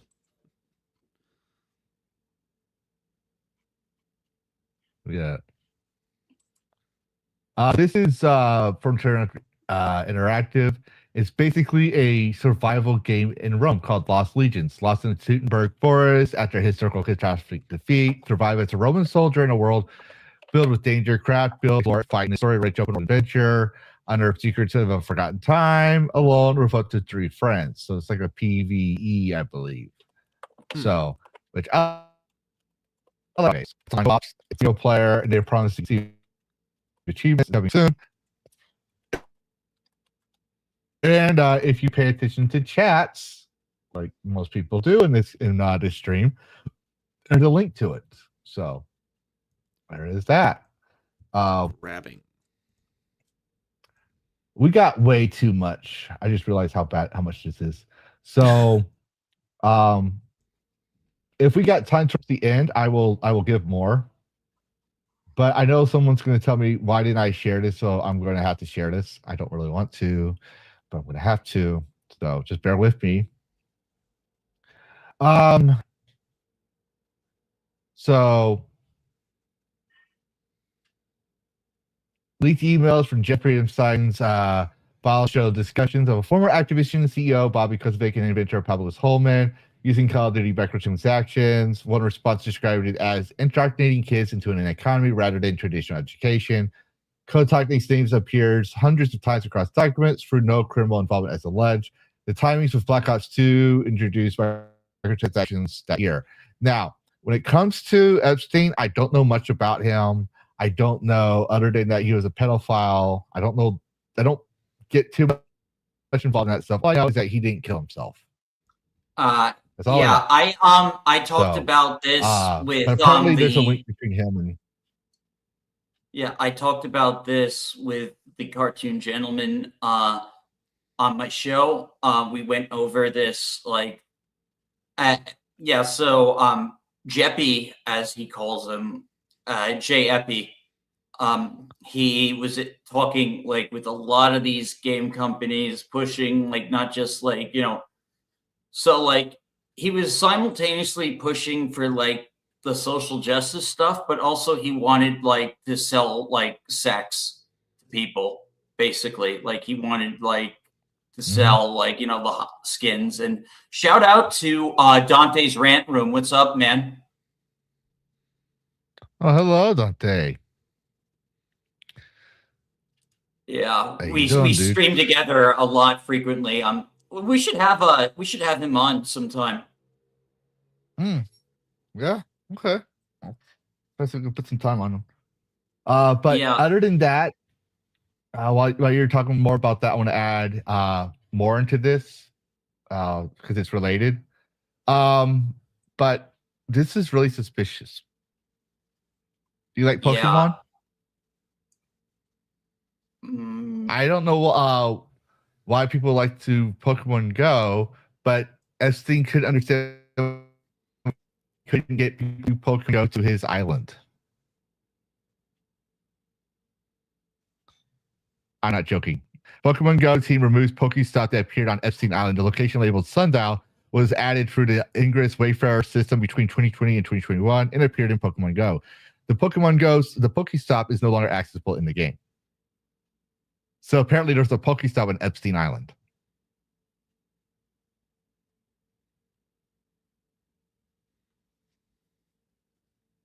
Dash, you played a lot of Pokemon Go, right? I have played Pokemon Go. These things, they appear on churches and war monuments, and basically any kind of landmark. Is it automated, or can you set one up manually? No, they're all automated. They're in the game. But though they had to remove certain ones because people were walking to dangerous places to try and get to these stops. But yeah, that's where you can find Pokemon and items once you spin there. They're like their destinations. Sometimes even gyms are located on these spots. So so one popping up on Epstein Island, it doesn't surprise me because like how would it know that? Like mostly like places of worship, war monuments, like any monument really, like it could become a Pokestop. Yeah. So this could have just gotten one in a technicality. Yeah, that's what I'm getting at here. But I just thought that was funny. Yeah, it's just that it's just that somebody noticed the Pokestop there and then realized, yeah, we probably shouldn't have one there. So that's basically it.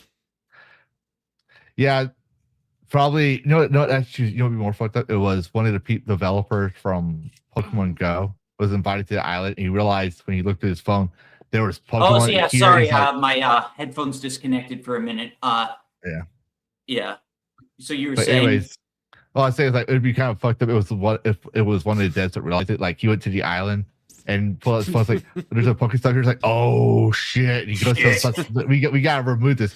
How would you know? I was just curious to see if we had any controversial locations, and I found out we do. How did you find out? I Googled it. Why would you Google Jeff Epstein's Island? Don't ask. I wonder because like I'm actually writing a script right now talking about something a little bit in high guard, but I've sat in meetings and the things that like HR safety people, executives, the things that they bring up, there's always someone that asks the question, is it worth doing? Someone had to have asked the question in the meeting at Nintendo, wherever, the legal department must have raised their hand and said, have we thought about the consequences of one, letting this go as long as it did, two, removing it is going to bring it to light? Yeah, so the developers of Pokemon Go are a studio called Naptic, I believe. Okay. So that would be their call. So like this is probably something they caught themselves because they're the ones responsible for that awful body type update. Okay. Yeah. Interesting. Yeah, you know how Epstein is. He likes his boys. He likes the girls looking more boyish and less adultish. So. Oh yeah, creepy shit. Yeah.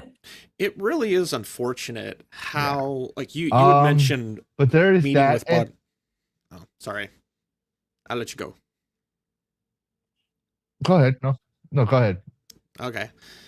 You mentioned Bobby Kotick and the involvement of essentially, there's more to that tweet. Like, there's been a handful of people, I think Upper Echelon covered the involvement that old Jefe Epstein had. It's really sad how much involvement this fucking one guy had in the video game industry over the last 10 to 15 years that we are just now learning about. So many things that have changed because maybe not solely this one guy, but he had a hand in leveraging and turning us into certain like Dash, you mentioned like the some of the sex involvement and pushing. Was it Dash or Lavistro? I can't remember. Yeah, no, it was me. It was me. Okay. Yeah, the pushing of like certain agendas was seen by this guy alone. It's like one man, one fucking dude did this shit. It's like, wow, the things that we did not know about and why, and it's stuck. Like, it's done now. The surprise mechanics that like people like Young Ant fought with for years, probably involved because of this guy. Who the fuck knows? Oh yeah, speaking of Young Ant, such a fucking sellout. You know, back when he actually was criticizing the companies for bullshit. Mm-hmm. Well, that's my bit of my like unfortunate realization that so much the AAA too. Mostly AAA. Like this guy's not touching indie studios, but just AAA alone. He was Activision and a bunch of other things. I think he tried to like just get in with whatever companies he could, but it seems like he really got in with Activision. Yeah, which doesn't surprise me. Bobby. Was it Activision or Blizzard that had they found out the Cosby Room was actually that was Blizzard. Okay, damn it, that's right. It's hoping to be Activision, but no, it's all Bobby. Yeah, it's all Bobby.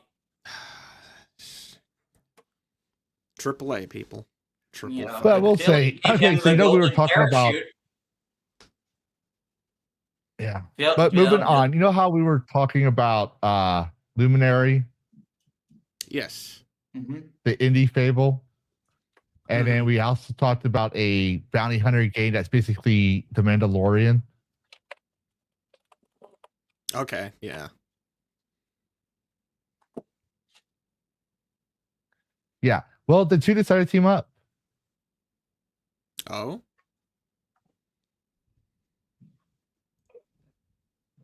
Yeah. Oh.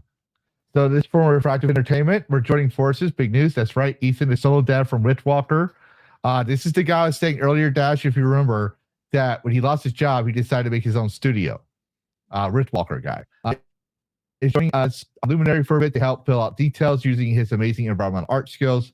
This is going to be majorly help us set up Luminary for a successful early launch.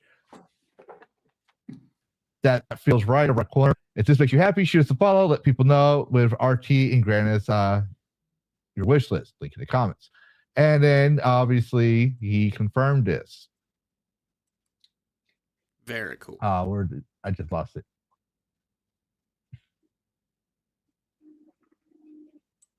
Here we go. This is the Richwalker site. Also saying, yeah, we totally are all about this. Totally. So he says, I'm teaming up with Refracted for a bit to help make Luminary better. Not only polish, I'm bringing my environment experience, workflow. It's my main focus. Always build. No point. I'm leaving the game. Oh, no, I'm not leaving the game. The weirdness, what you get out of it. I stay sharp. I learn new tricks. I move faster. I bring everything. So basically, they're collabing. This is how indies work. If they work on their own games, but since they don't have certain skills, sometimes they trade skills with other studios. Kind of like how I do freelancing. So yeah, you're going to see DC working together. And I just thought I'd point that out there. These are two games we were covering for the past 2 weeks. Yeah. This is fantastic. Yeah. Now, we do have a whole bunch of games we can cover. I'm going to limit it to 2 more games, and that's only because Skytix is here and he was bitching about Helldivers. And we all know Skytix is a big fan, like an extreme fan. Like he makes gay people look straight fan of Jason Momoa. So he's going to love this. Because Jason Momoa will star in Helldivers movie November 10th, 2027. Yes, you heard that right. Jason Momoa will star as Jason Momoa, the character in Helldivers. What? That's all he plays. And I understand. Look, I loved Stargate Atlantis too. He was great in Stargate Atlantis. But after that, it was, oh, that's Jason Momoa. Oh, that's Jason Momoa. He has there's no personality beyond. I don't know. Khal Drogo was like, he is not pretty. Yeah, Khal Drogo, Okay, I'll give you that one. Many people who consider a rapist, just like that first episode. No. just your response, Dash. He was no Aquaman. He didn't even fit in my Minecraft movie. Like, I can just go down the list. Why was he even in that fucking movie? I don't know. Yeah, cares that. We'll go with that. He was no Conan the Barbarian. He never played Conan. Wait. Yeah, wasn't he? Wasn't he? Oh, maybe I got him wrong with someone else. Did they make one and I not know about it? Shit. I gotta look. Yeah, they made a remake. Yeah, there was a remake, but it wasn't him. I'm double checking that right now because who else I saw that. Okay, yeah, no, I got them mixed up. No, it is Jason Momoa. What? I think, Yeah. Jason Momoa was 2022. Conan the Barbarian. Yeah. You know what, Dash? We're going to educate you here. They got a lot of people, though. They got Justin Long, Bill Skarsgård, Georgina Campbell. We're going to educate you here. Who's that? Who's that right down there? Wow. Ron Perlman? Stephen Lang? Wow. They got a lot of big people in this. Yeah, let me just look at the poster. It He was doesn't not even- Conan. He doesn't even look like himself in that poster, or he just aged. No, I remember hearing his voice like that's Jason Momoa. I was like, at first I thought, oh, this is gonna be cool, right? Like I thought like they would actually like he'd do a good job. I was like, this would be cool because he has that rough voice. I was like, he could probably do it. When I watched it, I was like, I don't care about the storyline. I was expecting a different storyline anyways. But he just did not fit Conan at all. I'm like, so where's Conan? Where's Conan? Like, this can't be Conan. This can't be Conan. Conan is like, I was like, okay, he's calling for Conan. Someone's calling for Conan. Where's Conan? It was not Conan. I was so confused. But yeah, so there's that. He's gonna be Jason Momoa is gonna be in Helldivers. So there you go, Sky Text. Whoosh, sploosh, whatever. There's your boy toy. But how do you like zombie games, like actual zombie survival games? I'll take them. You take them. What if you had to play a survival game that didn't have guns? Sure. Okay, where did it go? I'm stalling here. What if it was a survival game that you didn't have guns and was set in medieval ages? Okay, sure. What do you got? I think I lost it. Hold on. Grab it. Pull it back.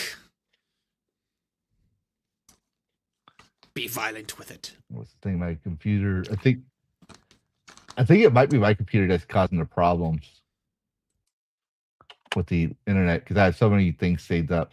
I don't know what I'm going to do. You need OneNote.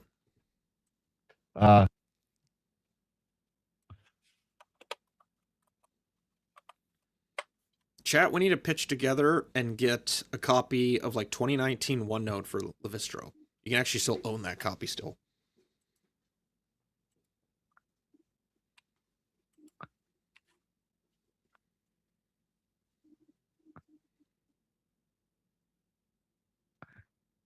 That's not it.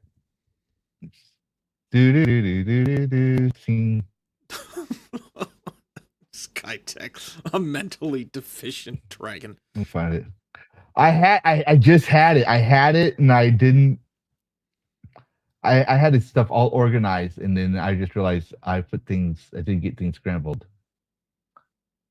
It's fine. The dragon is just low on potassium. Give him a moment. A moment, not a moment. There it is. I found it. It's just they're all saying part nation, and I had to look for the right one. Yep. And I had them all organized. I had there. Yes, Alan Jones. I will give you that. Yes, I'll give you that. Yes. But as soon as it loads, it wants to. Please load. Please load. Uh-oh. This is why you drove on base with that bumper sticker. Damn. Yeah. What's been talking about last night? Oh, back in the day, when I would join the army, I bought a truck from a guy when I was a teenager. Oh, not teenager, but just out of high school and stuff. And it had an Alex Jones sticker that said the Twin Towers was an inside job. 9/11 was an inside job. I remember seeing those. I didn't think much about it. I just see the truck. Okay. Mm-hmm. In my defense, I was like, you know, who cares, right? Oh, here we go.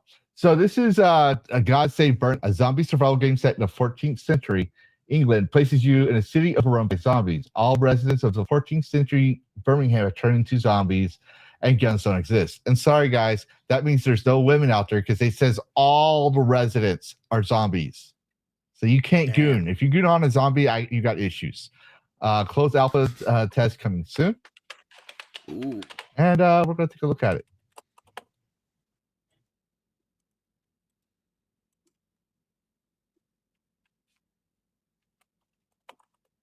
Looks well detailed.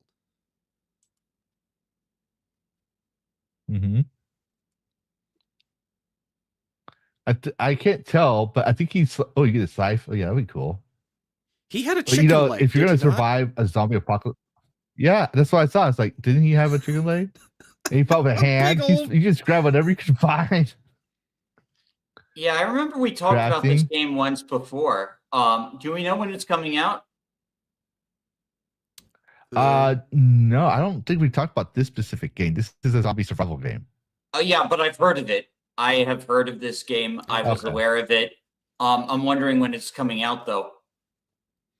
If it's going alpha. I don't know yet, but it's called, it's coming in pre-alpha soon.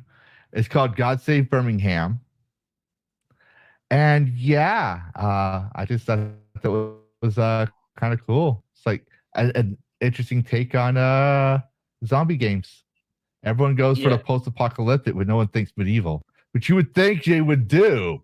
You would think medieval they would do. Zombies, Dungeons and Dragons. I mean, come on. Not just that, just the fantasy. When you play fantasy games, there's always zombies to fight those dungeons. Did anyone see? Why don't we have a game like that here, like a zombie apocalypse? Did anyone see the Chinese show Kingdom on Netflix?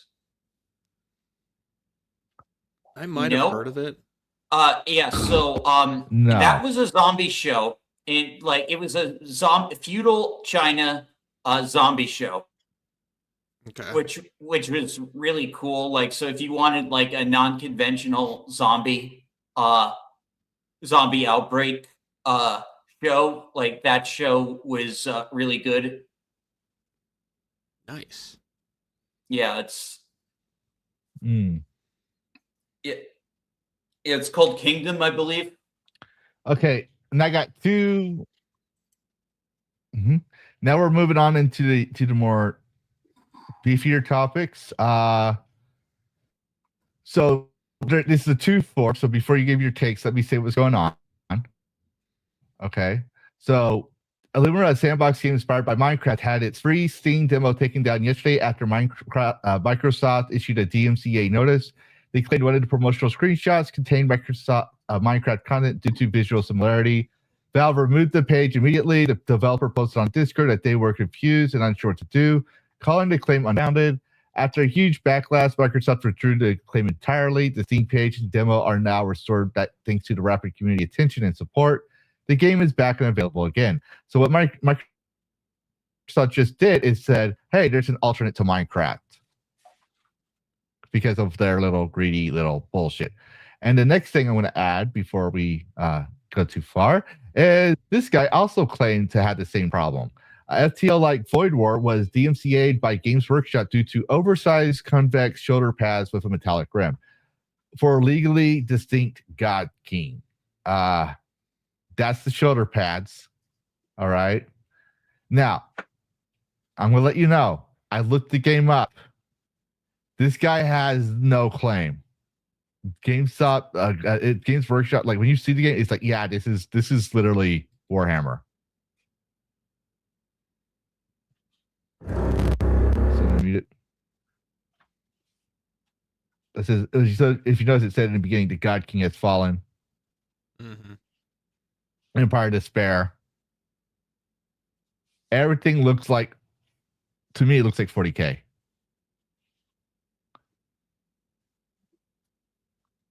I see a bit of FTL. That's his game.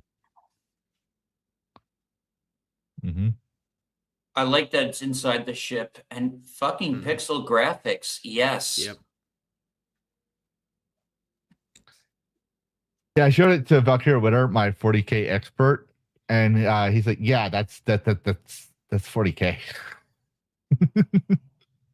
Stylistically, yeah, it does seem like a lot. Even like the way they jumped into space, that looked like a warp jump.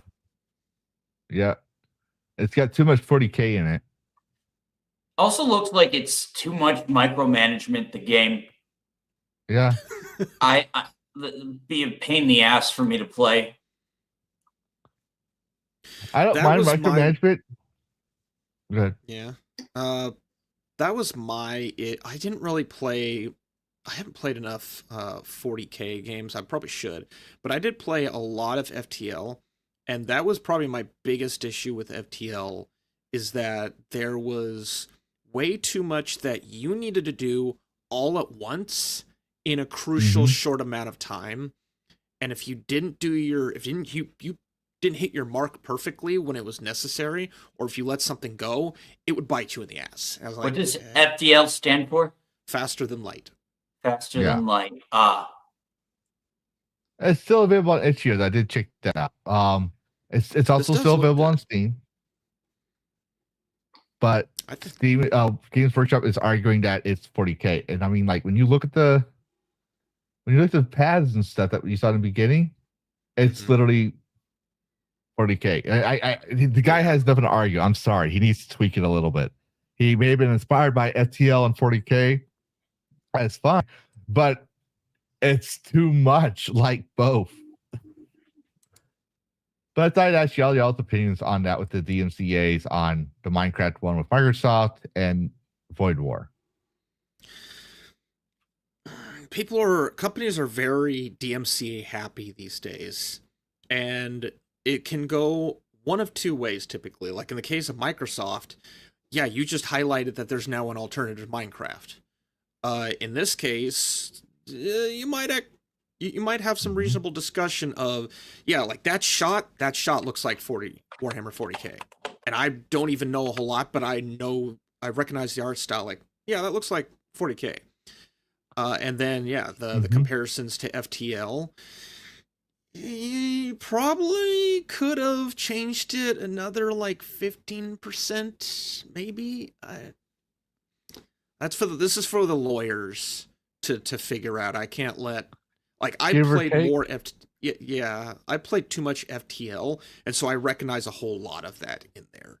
So, this is one of those things where I'm just like, we need like more technical analysis than what I can provide. But there's definitely something to be said about the appearance. This is your guy. You set him in straight.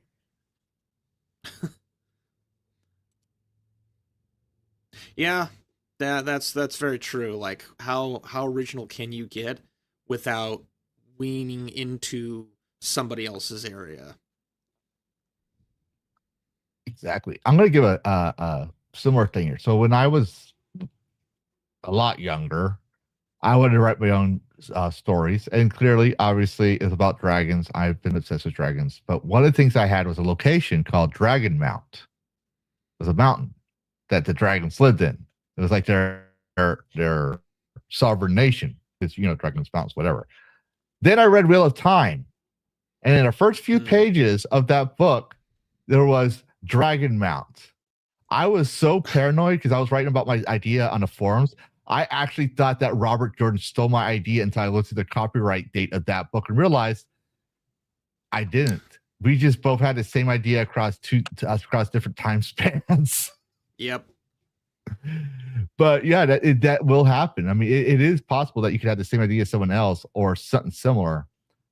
But corporations are going to want to hold on to. Like, look at Disney. They lost the Steamboat Mickey thing, and that's actually becoming a game. I'll just put that out there. There's a game coming out for that. Just like Winnie the Pooh.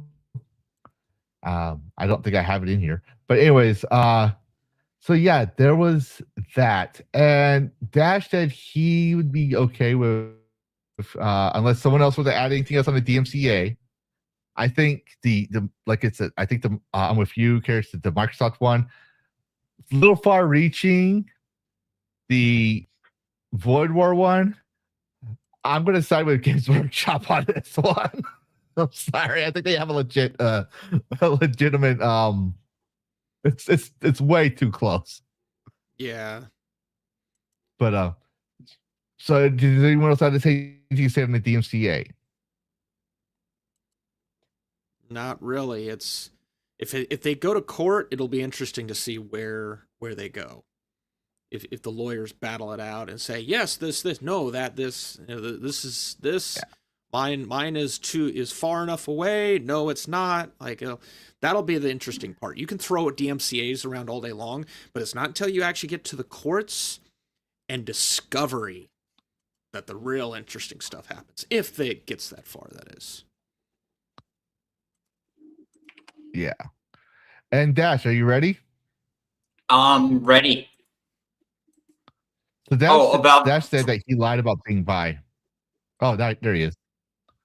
Oh, you're teasing me again. You just didn't respond. So I was like, how do I get you to respond? Oh, yeah, because I wasn't sure. Like we said, we already established there's a delay. I wasn't sure if we were moving topics, but yeah. Wait, about Void War? Did you have that for the MCA? Yeah, about Void War. Yeah, no, I think they might. I think they might have a case with this one. Honestly, personally, I think they might have a case. I don't know. Like, they'll have to fight it out in court. Yeah, we'll see. We'll see what happens. It's not down. It's still on Steam's page. It's still on itch.io, obviously. But I did talk to Dash. He's going to cover this one for us. He said he was okay with covering it. He knows more about it than I do. He was telling me about it, and there's some things I was overlooking. But the only thing I want to say that I agree with on this one is this game was meant for the crazy old cat ladies. Let's just put that out there. This was meant for these type of people. And they're having melty melts. I don't know what's going on. I read everything. I looked into it. Dash gave me some more insights, which is fun. I didn't really care about this. It's just, it made it on the top of the Steam charts. I saw it on the top of the Steam charts. It just hit me out of left field. And when I looked into it, I realized there's a shitstorm. But something he said, I actually agree with. By the way, it's not really gaming related, but it's the reason why I'm going to mention it here because of schema, which is your brain links things to other things. Chibi Reviews had a shitty thing happen to him, and people were coming after him because he has a different of opinions. And so it's but he says here, or was it down here? Basically, he said something that people need to get over different opinions. Basically, I can't remember. Yeah. I don't care how many based people he might have gotten as voice actors. I will not support this game just because Chris Chan is in it. Yeah, that's fair. But I'm going to go ahead and let Dash take care of it. I'm going to say on my end, I'm not getting Mewgenics because there's no fucking dragons. Oh, well, that's that too. Lavistro just flips the table.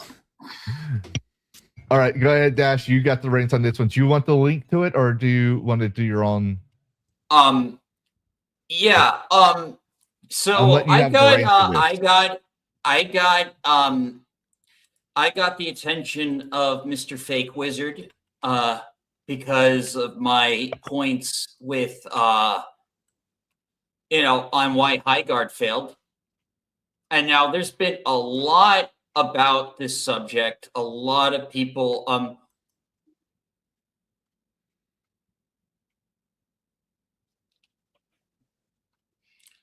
Did we lose you? Oh no, I'm just thinking. Okay. I'm just thinking which tweet to use for the backdrop. I'm trying to think. Yeah, like. Yeah. Oh, here, this one. This one of because I got into Wizard's video today. So like he actually used my points in his recent video on High Guard. And I was talking about the language support. Notice something that you don't normally see with a lot of different games. Oh, Lavistro. Lavistro. I think he stepped away for a moment. Well, then I can't show it then. Ooh. Oh yeah. We'll continue in a moment, folks. Damn. Anyway, like the game has full language support, full dub on like every language it has support for. Okay. And that's 10 different languages. Nice. Yeah. So like the game like really funded like, dubs for and like subtitles for all the but like, I listed so like my point was that it couldn't be because Westerners or Asmongold, like people were actually blaming fucking Asmongold for this game failing. They give that man too much credit for influencing. Some people really do. Yeah, like no, like they're trying to like say that like gamers in general were just too mean to this game. And like, hey, I gave the game a legitimate fair shot, like, while everyone was making fun of it, because to me, it didn't look as ugly as Concord. And to be honest, it reminded me a lot of Blood Gulch, like just the big open maps and shit. Okay. So it gave me a little bit of my old Halo nostalgia because of the whole base siege aspect of the game. I'm not sure. Karrus, did you play High Guard? No, but I watched, I think you play it, and I watched a handful of other people play it. But I do not have any experience playing it, unfortunately. Yeah, so I have the information up, Lavistro, if you can share. Okay. Sure. We'll move this, we'll move that in here. Yeah, so as you all know, the studio behind High Guard unfortunately had, or fortunately to some, had these layoffs. And because of this, a lot of devs have been like speaking out and kind of like, for some reason, they're not blaming the management that made a bunch of the terrible decisions. So these are my theories as to why High Guard failed. One, people hate Geoff Keighley. Yes. Yeah. Two, PC version had ridiculous requirements. Like, I'm sure if you go to the Steam page, it says you need a 2 kernel security bio. That's nuts. PC version had, and it was apparently the worst version of the game because the PlayStation version, I only crashed on me once, I think. PC also has limited crossplay. So like they couldn't like have PC play. They tried to keep the PC players and console players separate, because of the disadvantage. Mm-hmm. And that kind of bit. I said they need more gooning outfits for Mara and Scarlet, who were the 2 most attractive women, I guess, in the house. Like, one of the female characters wears a mask, so we don't even know if she has a pretty face, but she's like the buff muscle mommy. Anyway, so. Okay.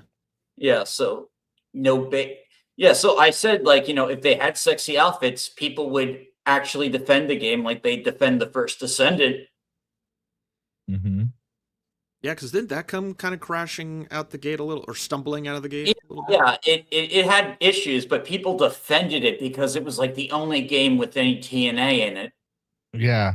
Plus, I actually liked my time playing it. It's like there was some repetitive. I'm sure it's a pretty good game. Like, But like being a pretty good game doesn't cut it like this day and age. Like, like High Guard was not terrible. It did have more players than Concord ever had.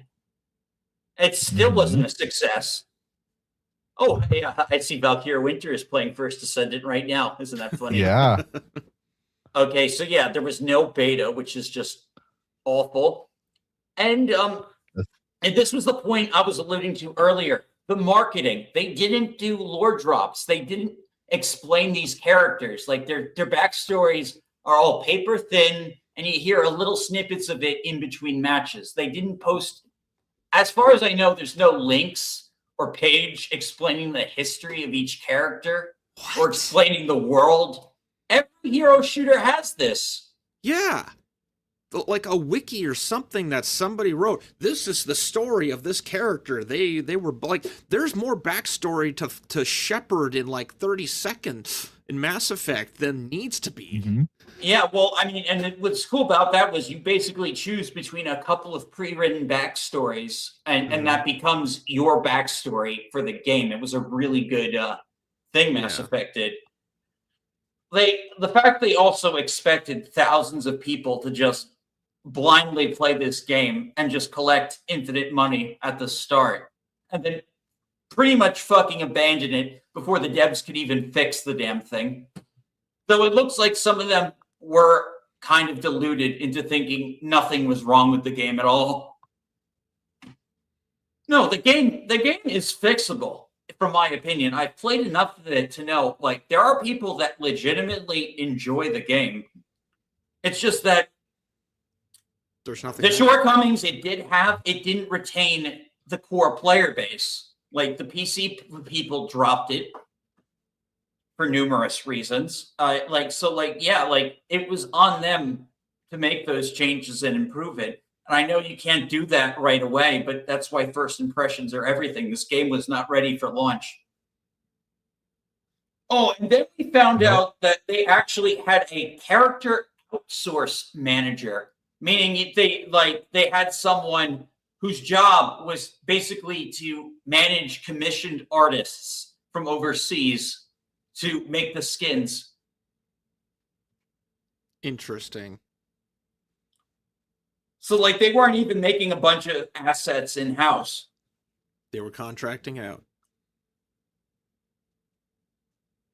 This goes back to something that we had talked about previously, and I recall I asked the question, what are they going to do in response to this? Are they going to walk away, or are they going to fix it? And I think we all kind of agreed that, yeah, it would be good on them if they actually attempted to fix this, or expand on, maybe not so much fix it, that implies that like the game was cyberpunk level. But no, the game was playable. We saw you, Dash, like you defended it fairly well. It seems more like this was packaged as like a vertical slice that was then meant to be sent to investors to then expand and build an actual full fucking game. And it just never happened. Wow. And am I off on that one, or? No, I mean, you could be right. Maybe like, they presented the bare minimum of what a live service game should have. And then like maybe they were expecting some sort of like big investment firm to come in. They had fucking Keighley. Keighley was all on board. So like, people, but then like, people memed and shit on the game. So like, if that was like the behind.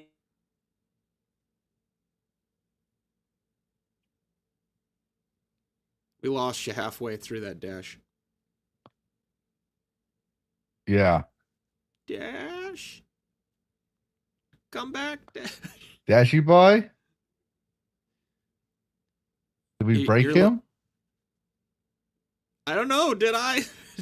Chat, where's Dash? I think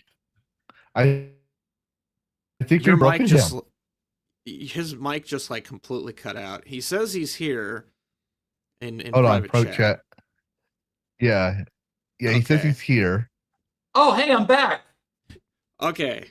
Start that rant again because I want to hear all of that. Okay, so Yeah, so like you were saying about the investors. So yeah, it could have been that like it's possible that like they expected the investors to come in and like actually fund the game after they proved the concept, just presenting the bare minimum. And then that didn't happen, or they didn't get enough players to get that core investment. That's not something they're directly telling us, but it does seem like, something with the business, nothing really adds up with how this game was presented and launched. Josh Keighley says it was a free spot. Do we know if he's not lying about that? He could say whatever he wants. People, people, I work in government. Government lies out their fucking teeth. And they will say things behind the scenes. No, they don't. Government is good people. They lie when they have to. Same with corporations. They will say one thing and think something else. Jeff Keighley could say, I have no investments in it. He could be lying out his ass, for all we know. Yes. It sounds like, yeah, Dash, I think you're right the way that you put it, which is, yeah, the investors are supposed to come in and do something, but something...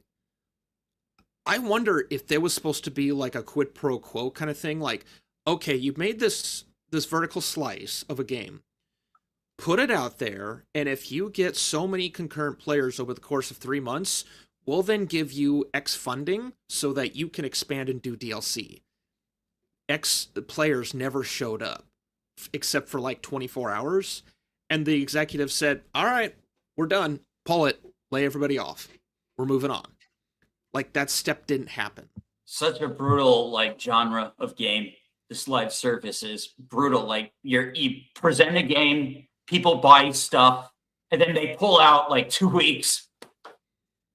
That's really what it feels like. It sounds like if whoever they had involved, because executive, again, like, I'm tipping a little of, like, this originally, I think I was responding to you, Dash. I had, like, a several hundred word rant on Twitter, but then I was like, fuck this, I'm gonna make it into a video. It got so long of what I have experienced with this kind of stuff. I think you had a bunch of executives who were just nervous. They weren't like, oh yeah, we're gonna give you $500,000, $1.5 million. I think a bunch of us said, no, we're not giving anything until we actually see the numbers first. I think in this case, you had executives or people who had money who didn't want to give anything until they saw something. They wanted to have basically be jerked off before they gave something back. That is terrible. That's explain it better to me in a way that makes sense, because no, it makes sense. I just think the whole practice is terrible. Oh, the practice is terrible. It's absolutely just shitballs bonkers. But this is not even designed by committee. You had a team who designed a thing, and the developers, like, they're toiling away and they're making it. And then the higher ups they're like, hey, we did this thing. Can we get this money?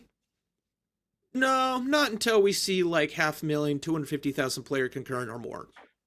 And of course, it's always way unreasonable. It's like, you can't see the tip of my hand, because that's the expectation of what these Indochino suit wearing fuckfaces want, is they want the unachievable. And instead they get like halfway or less, and it's like, we're done. If these people actually studied the history of live service games, they would see that, like, well, I know No Man's Sky isn't live service, but like, that had a rough launch. They pulled it together. Fortnite, became something completely different. Like, there have been like several games that have pulled off fucking miracles. And the people, they don't want to fucking fix this game. They've given up already. And the developers, the only ones who are hurting. Only ones. I'm willing to put like $1,000 down that no management, no executive, no VP is actually hurting because of this. Oh yeah, no, like everyone who got laid off, everyone who's left behind to take care of a game that like is on life support. Like, sad. I know it is. It is sad. I actually like a lot of people were cheering for the downfall of High Guard. I personally think like this really is like fucking like sad, like because like honestly, like the concepts of having a medieval like hero shooter based on bases and stuff like that could lead to some pretty interesting, unique ideas. Like you're kind of combining like war shooters with like traditional fantasy, and it's like I don't know. I was curious to see like I don't know if they got some more non-human characters into the game. You know, actually made a good point. Yeah. One thing I'll point out is like when we last talked about High Guard, where we made Dash seem like he was a shield and all that stuff, which was I'm not gonna lie, I thought that was fun. Dash, thanks for letting me do that. You're a great guy. Like it was a great way to talk about nuance in the stream because I wanted to point that out there because I've always wanted an excuse to talk about nuances when it comes to these things. And even I said, I tell people like, don't forget, No Man's Sky pulled the same shit. People got pissed, but they stuck their heads down and they gave us a great game.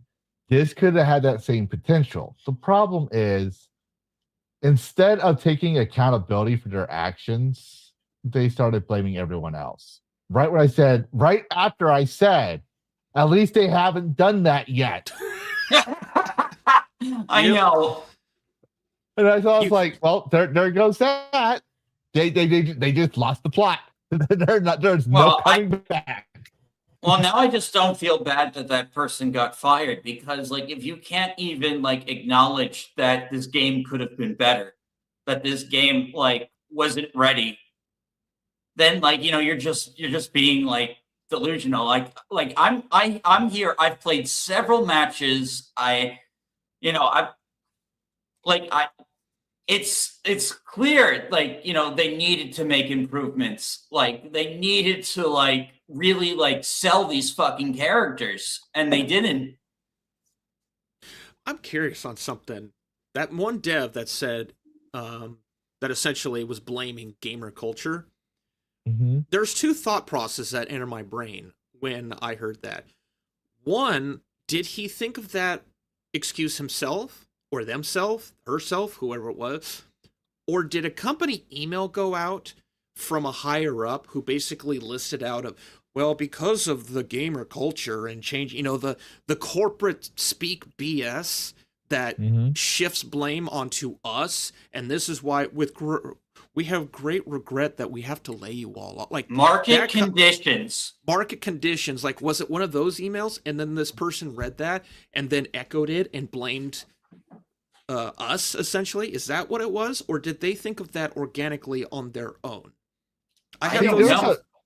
There's a funny thing about that. I don't know when it started. I don't want to say it was Gamergate. It could have been Gamergate. But there was a time where corporations would never dare to blame the customer. Yeah. Never. And you knew when it did happen because people would look over and be like, the fuck is what? Even other companies. Yeah, if there were a company person that said that, first off, all the other companies would go all over that. Just like what's happening with Discord, with TeamSpeak, everyone else is trolling Discord. We're going to talk about that later, but they were trolling all over Discord. That's what you said. It's like, don't be like let's say McDonald's says, the reason why we're hiring you all is because the customers are fat slobs who don't know how hard it is to make a Big Mac. Then you're going to have Burger King, Wendy's, and everyone else going on there and saying, this is what McDonald's is saying, but come to our company, because at least here at Burger King, we're the king of burgers, and we don't hate you. Like, this is exactly the guy why. Hold on, let me finish. And then the guy at the McDonald's CEO and say, who is that man that said that? I want his head on a silver platter on my desk yesterday. I want it now. I want his head on my desk now. Like, fire this man. Not anymore. It's blame the customers. And I don't know if you were here when we talked about Karrus, but we pointed out that they're renting PlayStation 5s now, and they're renting computers. And this was right after Bezos said you won't own your computer. Yeah, renting laptops was a thing. Got it. We talked about it. when they move to a subscription-based services, they get to keep it as theirs. And now they're mad that we don't like their subscription-based service on top of we don't care about the game. Well, part of it is, number one, don't make us care about the game. Number two, you don't make us care about the characters. And number three, you says it's not ours. When it's not ours, we're not going to care for it. Now you have three things you did wrong. Two of those things could have been easy fix to where even if it's not ours, we would be invested in it. You want the proof of the pudding? Go look up versus send it. One of my favorite characters is not Bunny. It's not half these female characters. Is Ajax. Why? Because Ajax is a fucking tank. What type of playstyle do I have? I have a fucking tank playstyle. So I care about that game because they buckled down and they fixed a lot of things. They made it great. It's not pay to win. And I like that. If I want to get the cosmetic skins, I will. And guess what? I bought the Bayonetta cosmetic skins. I bought the Office cosmetic skins. I bought cosmetic skins. But the problem is, once you blame your customers, and they need to get this fucking message, you lost the plot. And chances are, since you're a fledgling company, you just came out, a couple of years ago or whatever, you don't have any corporate shills to defend you. So I do want to say, Lavistro, I'm talking about the fired players. Jeff Keighley doesn't play games. These are the fired employees mouthing off. Yeah, that could be it too. But has the studio came out and said anything about it? I haven't seen anything. There's no studio. I think there's barely anyone left. Like the PR guy is gone. Their Twitter is like empty. Basically. The CEO's still there. Right? Of course, he's got to collect the check. It's his fucking fault in the first place. The management. Yeah, well, I'm saying he's the one I should have said these guys don't work for us anymore. He could have made that blanket corporate statement that it's always been a corporate statement since 1901. This guy doesn't work for us anymore. He's gone. He does not reflect the views of the company. They're too busy trying to save themselves with the journalists. We're really sorry we had to fire people. This is just unfortunate stuff that we have to, it's corporate BS. We want to support everyone while we take away their livelihood and throw them to the curb. And we will make sure that it's a comfortable transition to that curb. Yep. But that's my point. It's he hasn't come out and said anything to the customers. He hasn't come out and said, made a public statement. None of that. He just wants to eat from the Doritos Pope's hand. That's all he wants. He can say, "Oh, we didn't pay him to promote our game." He can say all that stuff. Speaking of Dorito Pope, speaking of fucking Dorito Pope, he's like, "Oh no, Hive Guards." He's like, he announces it. He's just so fucking tone deaf. This dude, he doesn't even think that he might have been partly to blame for all the hate. Nope. Well, no, he wants to own the chuds, because remember, he's the start of the culture war. If you trace the culture war back, it goes all the way back to him, because there were journalists that saw that image that started the Doritos Pope and said everything wrong with games journalism is in this picture. Games journals were saying that.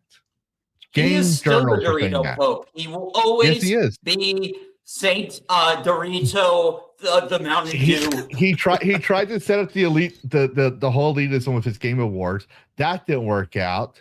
He needs to win, so he needs to say, I still have it. I can still call games when I see them. And every game he's touched so far and promoted as his personal choice has flopped. Because he doesn't know what the fuck he's doing. He doesn't play games. I don't know what's going on in his head. I don't know why he's into game journalism in the first place. He has no passion for games. He's trying to push gaming to become more like fucking Hollywood with the fucking award shows and the it's just the Muppets and it's just. Actually, I think the Muppets isn't because the Hollywood award show. I think he just has a thing for Miss Piggy. Maybe. I think he's been playing with stock puppets in his bedroom way too long. Damn. Yeah. But no, I just have no love for Jeff Keighley. And the thing is we kind of did the devil's advocate for High Guard. He said, to be fair, it has potential. And then they turn around and go this other way. They can still bounce back, I guess. But Yeah, like whoever is I think left, it's dead now. if they find a new source of funding for the game, rework it, remarket it, like maybe they can gradually build back some sustainability. They're going to have to make a lot of cutbacks to their original plan. Mm-hmm. Gonna have to maybe have 3 characters at least. Keep the 5 EP or shorten the maps. Shorten the maps probably smarter.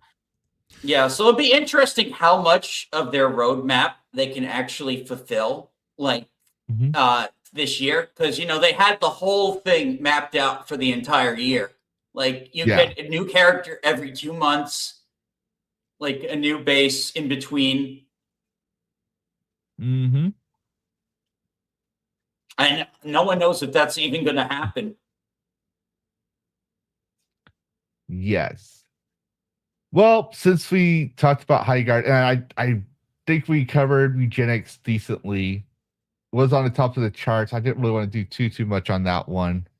Does anyone have any final things to say about Highguard before we move into the next topic? I think I said what I needed to say. The only other thing that comes to mind is the possibility that Jeff Keighley was actually a fall guy. It just popped into my head. This game was going to be shadow dropped, and then Jeff Keighley opened his big old mouth. They had never intended to do it until the day that it was going to drop, because they knew they had no marketing. Someone allowed Jeff Keighley to do this. Someone said, okay, we'll allow you to do this. What if Jeff was the fall guy? In case the game actually failed. We would immediately topple. That could be a possibility. Not so much of like someone had to take it. Someone had to take the blame. It'd be funny if someone did that deliberately to like having Jeff do it, knowing the game was destined for failure. I don't know, that seems diabolically evil, but I don't like Jeff, so I don't feel bad if that's the case. I wouldn't even call it diabolically evil, Karrus. I'd call it karma. I call it business. Executives don't care about emotions. They don't care about reputation. They care about money. Yeah. And if someone somewhere thought, we'll either make a whole lot of money from this, or we're going to have a golden parachute, we're going to be able to just get out of this, and we're not going to take the blame for this, this Jeff Keighley guy can take all the blame because gamers either love him or hate him. And he can take the fall, and we're just going to be gone. Because look what's happening. Look what is happening.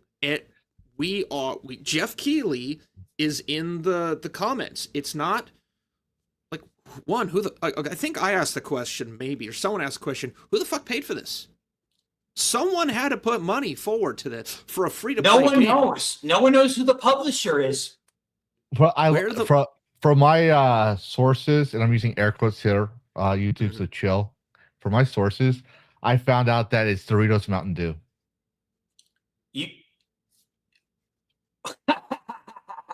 Oh, I get it.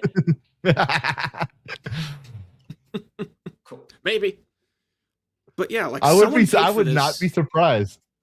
Someone paid for this that didn't want to have their name on it in that regard. They didn't want to be the executive producer of this game. They wanted to be just completely anonymous. And what if it was anonymous? Like literally the hacker group. Anonymous. I haven't ruled out whether or not they're just like a pawn of people acting on behalf of government agencies. I haven't ruled They that used to be anti-government. Now, Anonymous is a fucking shadow of itself and its former ideals. Yep. Let's be careful. We don't want to say too much on Anons. But anything else you want to say on this? Nope. No, it's unfortunate, and I feel really... I've never had any animosity for the actual developers, the people that build the levels, did the textures. I never have any animosity for those people. Like Dash said, it's always higher management that screws this stuff up. So, that's my bit. Well, I have really good sources because we're going to be talking about what we talked about the week prior, apparently, because that was in the news as well. But if you see right next to you, Karrus, and right below you, Dash, I found the actual remodeled version of one of the Overwatch characters. That's her new look. I see that. That's her new look. That's the official look for her now. She's now Giga Chad. Yeah. So just so people know, this is the article, and from my understanding, this is the article that started it all. Mm-hmm. And we talked about it. Kate King, who's a trans, who's focused on queer things, and is terrible, horrible at ranking things, had a meltdown about pretty characters. And then we have, where's that here?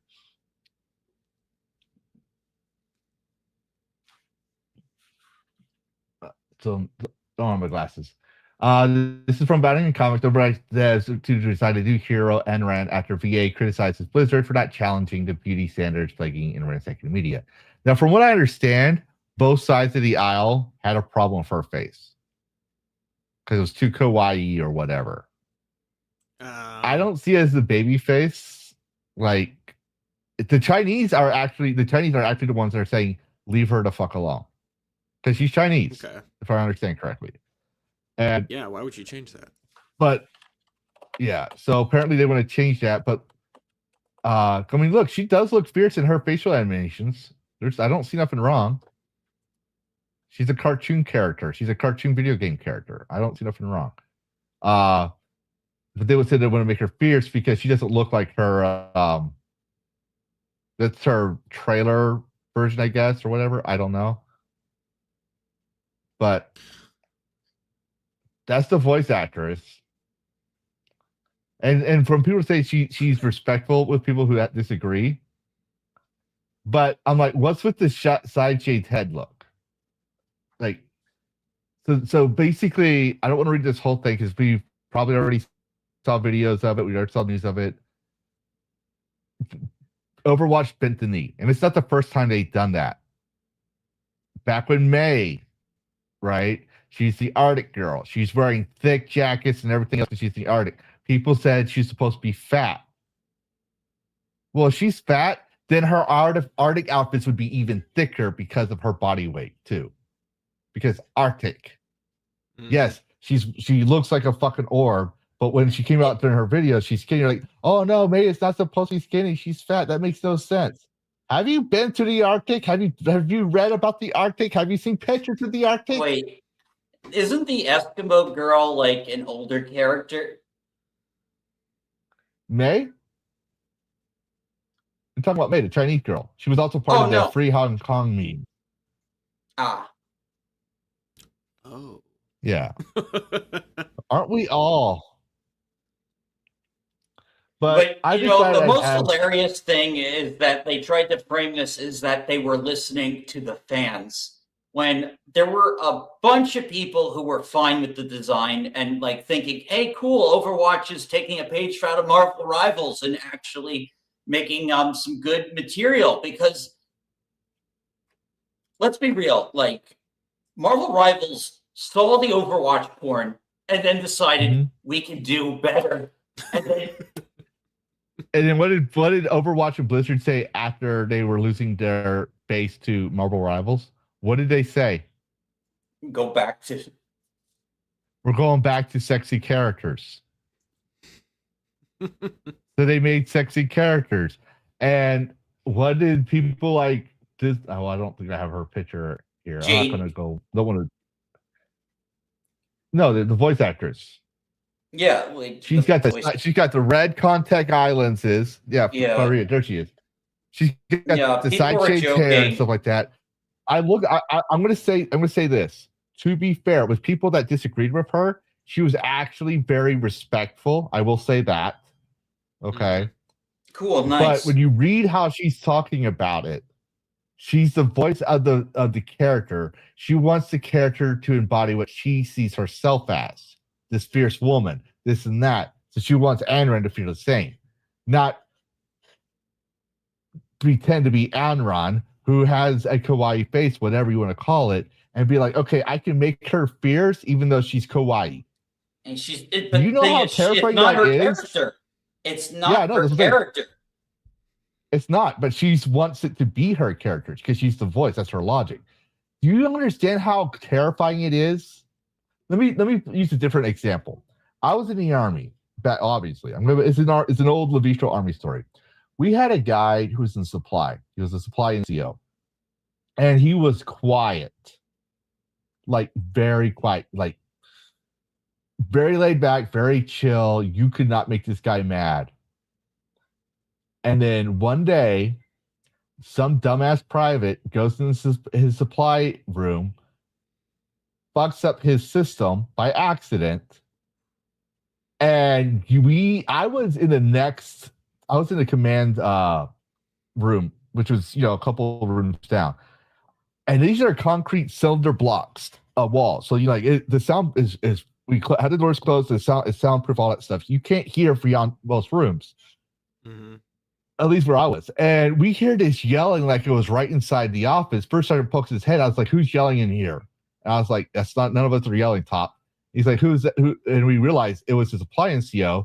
So he tells me, he says, Corporal Lavistro, you need to go, I want you to go find out what that is. I go, my dumbass goes in there. I go ask the NCO, I was like, what's going on, Sergeant? And he puts me in a front leaner and rest. I'm doing push-ups with the, I don't even know what's going on. Like, I don't have to. Because technically, even though he outranks me, we're the same rank by position. We're both NCOs, lower NCOs, and I'm doing push-up with this guy. The first sergeant comes in, like, no, what is that? Staff sergeant comes in. He goes down and does push-ups because he's like this guy went fucking mental, like just like full-blown mental, pissed off. It took the first sergeant to come in. He tells the first sergeant in front of him and last for entering his store. The first sergeant beats the shit out of him, but the thing is like this guy was very gentle. He wasn't like very muscular, and he was very scrawny for a E5, and very short black dude. But we called him Preacher because he was very like gentle, but he was literally scary the moment he snapped. If you're quiet or even like a kawaii character, you can make her voice sound fierce. He's going to be more fearsome than any type of revision you'll ever want to do. This is just running from the street. Can you imagine? Like a little lolly girl running around with a big ass hammer and saying hi, and all of a sudden smacking your ass clear across the state of Texas. Are you going to want to fuck with that lolly character? Just putting that out there. I got a character example. So, from my Brony days, the character Fluttershy is like, Project is very gentle, very timid and stuff. But there were moments where they actually did like make her like show that she does have deep down under all that like timidness has like bite. Mm-hmm. That's the thing is that you had this one character that sounds all sweet and innocent, but they're a time bomb waiting to explode. That's the scary part. That's the fierce part. That's the part like maybe I don't want to fuck with that character. Yeah. Like you can do that. That's a psychological warfare. That makes her more powerful than just redesigning her to fit that appearance. But that's all I know. I mean, it's not like I've seen or experienced anything like that. Like the Chihuahua. She could be the Chihuahua of Overwatch. It doesn't look so threatening until it starts snarling at you.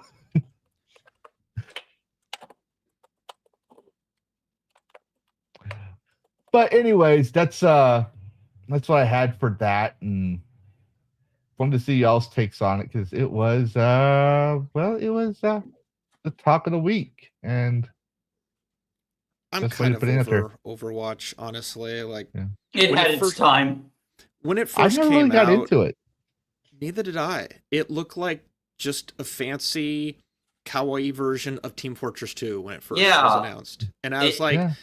I put 4 years in a TF2. I was like, I'm done. I don't need any more of this. And so I just kind of watched, and then it just like over the years, it's just degraded, and it's like 1 or 2 notches away from the way that Dota is just rage-inducingly political. It's like Yeah. I don't want any of that. Dota's political? Well, not political. It's people are easily enraged. Oh yeah, it's a toxic community. That's what toxic. you mean. Oh yeah, it's the same It's thing just with League. I used to love League. That used to be one of my favorite games. And then when they started using it for the freaking professional gamer fucking bullshit, it was kind of hard to find a match where like this is one of the reasons why I don't play PvP anymore. It ruined it for me. It fucking ruined it for me. I could never play PvP. Oh, hey, I had the same thing. I had awful high guard match with these tryhards in rank who were like too busy like insulting how I played to focus on the main objective. Like they were just verbally accusing me of being a new player and dude, like everyone's new. Yeah, like, but somehow they were gold rank, and like, that it's not my fault. Matchmaking mispaired us. Yeah, so I just fucking muted them, and then we just continued the game. But yeah, like they were so fucking abusive to me. I told them they're on fucking stream. They didn't fucking care. Yeah. And see, here's the thing: there's a difference between like get good, scrub, and like shit talking, and then there's these guys. It went beyond that. Like they were like. Well, no, I'm just saying it for the stream. I'm just saying it for everyone else out there. Yeah, they got nasty. They got nasty with me. That's sad. I tried to be back. Like when I revived the guy, and he goes like, "No, you don't get to do that." No. So like when I die, it's like, "Oh my god, you lost the game. How could you do that?" But when you die, it's fine. Well, see, Dash, you gotta understand. You're bisexual. You're Neko. You don't have white privilege, so you're oppressed. I don't do any of that identity politics bullshit, though. No, I don't don't doing that identity politics. I'm just telling you. That's why you have no white privilege. You have no straight white male privilege. So therefore, that's why you're always going to be oppressed like this. You need to let Karrus speak for you. Oh yeah, that's right. I need people to speak for me. I need white knights. I need white knights to protect me now that I'm a minority. No, but see, I can't do it because I'm a straight white male. You need like an actual like feminist. You need a female. You need an Alyssa to talk for you. Well, see, Karrus, you need to embrace your white guilt and stand up for the oppressed minorities. Fuck off with that shit. I didn't choose to be white. Me either. What's that joke? It's not my fault the fucking printer toner ran out. Yeah, it's because Dragon's taking a lot of printer toner. Oh, real quick, I need to address this. The only reason why we're not covering the Black VTuber Awards, I thought about it. I had it in there. The only reason we're not covering the Black VTuber Awards is because, while Dash and I are VTubers, this is a gaming channel. So unless it's gaming related or I can spin it towards gaming news, I'm not going to cover it because I, to be perfectly honest, I don't care. I'm not going to give people the light of day because it was a Black VTuber Awards, because then I'm just giving free PR. But I'll address this because you asked. To me, it's just more VTubers like trying to bring cringe into the hobby. Like, that's all it is. But moving on to the topic everyone wants to know about. Where is Karrus going with this Discord? Where am I going in my Discord? See as it loads. I'm waiting to see what happens. Honestly, I've got my hand on the pulse, and I'm curious to see, are we gonna get nerfed? Is nothing gonna happen? Is it gonna be somewhere in the middle? Like, I don't know, but I am like, I have my eyes on the horizon of what could happen. So it's interesting for me. So like nothing has happened to my server or anyone else. Yeah. Oh, Dash, let me explain, because you said this before and I had to explain to you then. It's not happening right now. Yes. It's not going to happen right now. I'm gonna try to go for these little things real quick. So Discord announced that early March, this update was going to happen. The expanding scenes, basically think of the children narrative. Like you're going to have to do your face scanning or show government ID, right? And it's not showing up again. Oh, interesting. They got rid of the note. Interesting. The community note is gone. Ooh. Yeah, interesting. We'll pay Because $20 for I that. had that in here highlighted before because someone actually noted that as well. Yeah. And then he tried to clarify it after the community note about the 70,000 IDs, right? Here we go. We take context. There was 2 of them. So they got slammed with 2 community notes. And then they got slammed again, but they tried to clarify. I fucking love community notes. I know, and you gave gamers the power of community notes, and gamers like to troll. And when you give them bullshit, they're not nice about about it. They're not going to be nice. They're going to find the biggest thing that's going to hurt you in that regard. But no, the brilliant thing someone about posted this because I noticed this too when I was doing my videos. Yeah, the brilliant thing about community notes is that like this was like 2020 Twitter's response to like combating accusations about rigged elections and COVID stuff. Like, you know, this was like their fact checking mechanism, and Elon like turned it against them.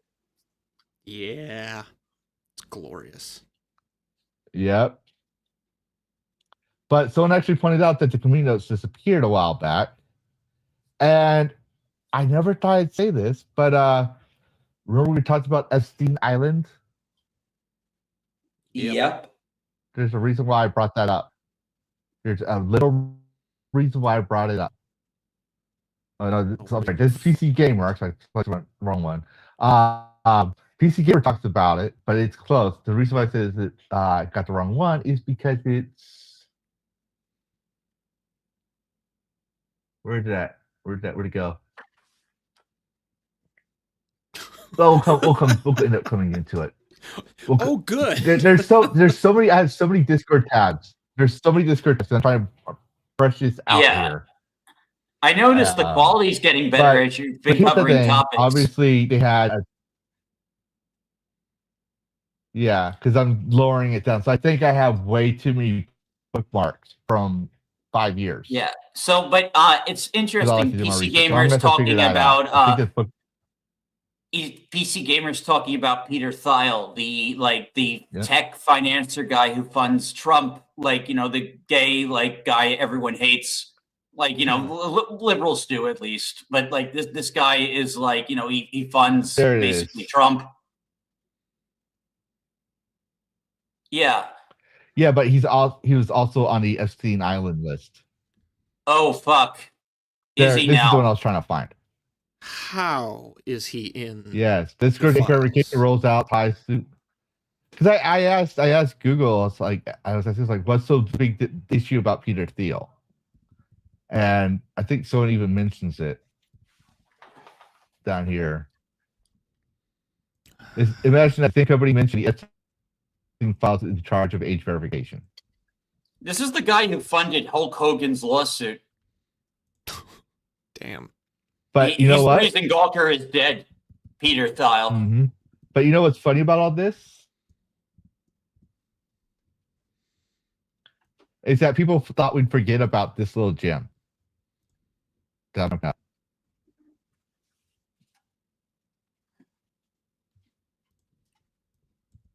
this is generally speaking, we not consider Cub content to be a violation of our terms of conduct. This is a Discord. This is from Discord stuff, right?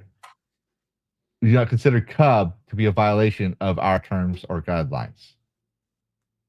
What that is? The fuck? That's furry, like pedo stuff. Yeah. I know what that fucking is. We know what Cub means.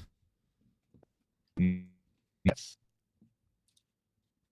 That was Discord saying that's not against their TOS. It's basically and just like so you know, someone actually for asked what furries. does Cub mean here, and yeah.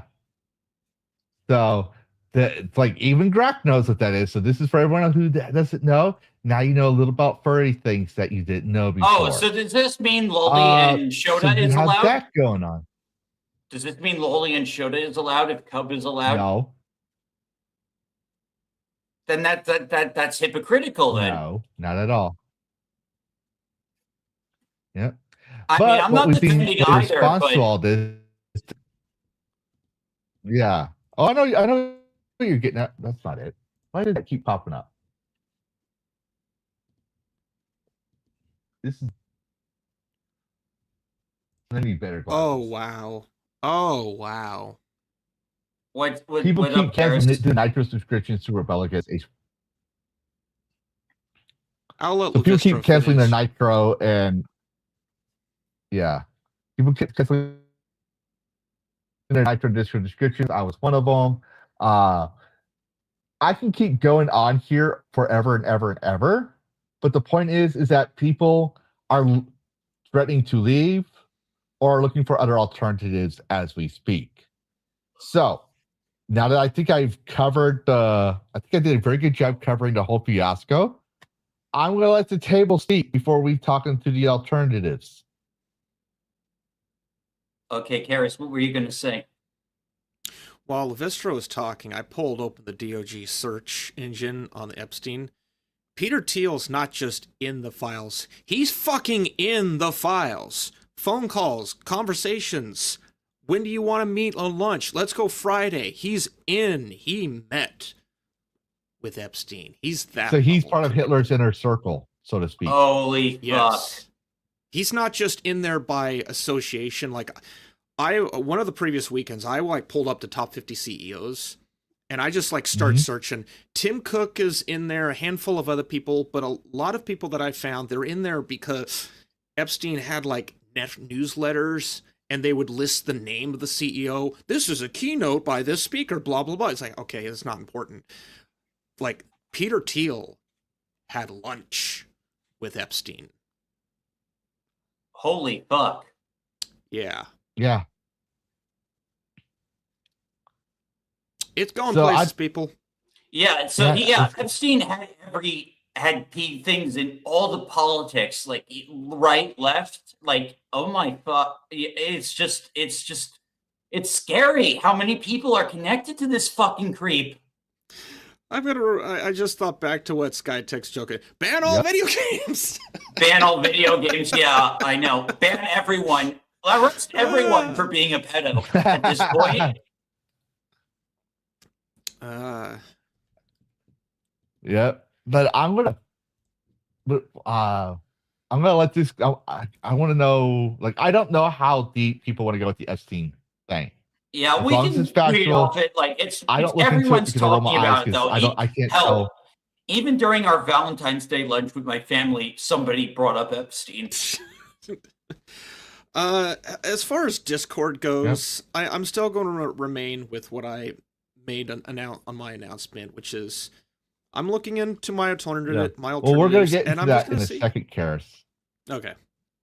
Yeah, I'm definitely not. We're going to get into that because people are focused on. Oh, but let me say. Oh, hold on. I want y'all to give y'all things towards later. Okay, go ahead. Yeah. So well, I mean, it probably ties in with your other things. So my thoughts are basically on what I'm doing with Discord, and as of right now, nothing. Yeah. All right. I'll just join the conversation on this part. I do have a route that I made as a preparation. I made an announcement that I'm going to do a wait and see. But here's the thing. I don't want to leave Discord because you know how hard it is to find a bot for root that will announce my YouTube videos and tweets for my community. All right, let's just put that out there. We don't have that option, but we're going to cover those alternatives in a bit.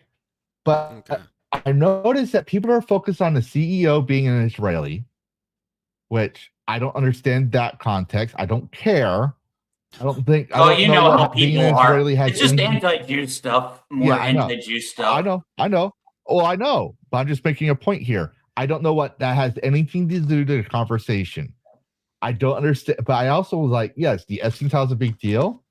But I'm like, it's kind of like we were talking about. What are they not telling us? Okay. And I covered this in my video, and I showed y'all this. But for everyone else, we're going to cover it from a different angle. Instead of Epstein Island and all that bullshit, it's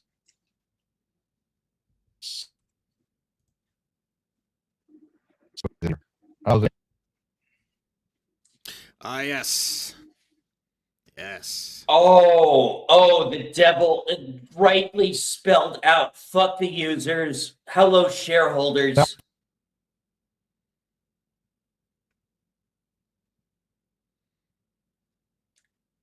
Hey, guys. Yeah, something's happening. We lost Lavistro. Are you there, Dash? I'm here. Wow. Shit. Okay. Until Lavistro gets back, I think his internet died because it looked. Hey, there he is. Hey, okay. You're back, man. Welcome back. Yeah. So apparently, for some reason, when I do big screen in StreamYards and I accidentally hit that tab, the tab freezes. So, but actually, no. What I could have said is like, this is so hot that even StreamYards doesn't want me to share. This is what I should have said. Well, yep. They don't want us to know. Discord secretly filed an IPO. Discord has been a safe haven for creators, a one place to away from algorithms, ads, and public metrics. But if Discord becomes a public company, its priority shifts. They stop answering to users and start answering to shareholders. It has been rumored for years, but reports now indicate that Discord has confidentially filed for an IPO. This means they could list the stock market as early as March. To understand why this matters, you have to look back to 2021. Microsoft reportedly offered to buy Discord for over $10 billion, and Discord said no. And for people who don't know, Skype was Microsoft's Discord, and then Discord killed the Skype. Business thing. Discord killed Skype because Skype, but the way Discord is going right now, and now they put it as part of TeamSpeak. So continuing on, by rejecting that payout, Discord bet on itself. Now they have to prove to Wall Street that they are worth more than night after. That is a tall order for a company that is not yet profitable. Public markets demand quarterly growth, and selling Nitro subscription likely won't be enough to satisfy investors. According to industry analysis, here is how a public Discord might aggressively monetize. Discord has already expanding its ad team. We can see targeted ads appearing in user lists between channels similar to how Meta monetized WhatsApp. Expect Discord to become a storefront. They recently tested selling in-game items, positioning themselves as a direct-to-consumer competitor to Valve's corporation Steam or Epic Games. We've seen what happens when you try to compete with Valve, Tim Sweeney. We already know you have a melty melt. With Discord they've been selling a public company sitting on a They've been selling like limited items. A public company sitting on data of 200 million users is sitting on a gold mine for advertisers. Like they've already done it, like Lavistro. They're selling like these in-game items. No, like not these profile things, these animated shit, like stuff I don't buy. Yeah. I forgot to pull it up here. But I'm just gonna pull this up from my notes because this is for my notes from my thing. I don't remember where I got the sort. I think it was Reuters. You can look this up yourself and you'll find out I'm telling the truth. But the Discord filed for consideration for an IPO, an initial public offering, with a potential debut as March 2026. What's also happening in March 2026 that everyone is flustered about on X? This new rollout. Face verification update. Right? So the gamers aren't very investor friendly. We're not very investor friendly. It's not like we've done anything like, oh, I don't know, ruin their plans for hedge funding with the GameStop stocks. I mean, nothing personal, just business, but we ruined that. If people remember that. But also, the way we talk, the way we, I was part of it too. I made a good amount.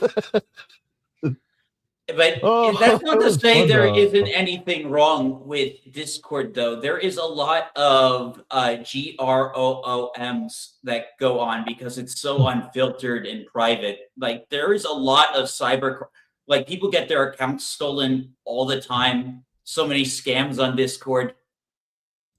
Mm-hmm. Someone tried scamming me a while back. Yep. Mm-hmm. Yeah, I fell for an engagement scam from Goldman someone Sachs that and JP Morgan. Bellio was right. But anyway, 10 months ago. Yep. The company has hired has hired major banks, Goldman Sachs and JP Morgan, to lead the IPO, being valued at $14.7 billion to $15 billion. That's why the title of my thumbnail says it's a $15 billion bet.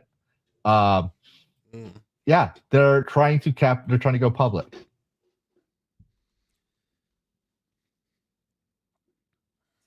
And no one's going to leave Discord. We're going to try. It's not the first time this has happened. When Discord tried censoring people back in the early 2020s, right? People started going to this thing called Gilded. When Gilded says, oh, you need a mandatory Roblox account, they moved back. And I started building everyone's servers. I know this. This is how I know this. It's because people found out that I built Hypnotic server. Like, hey, Lavistro, could you help build mine? This is before I started streaming.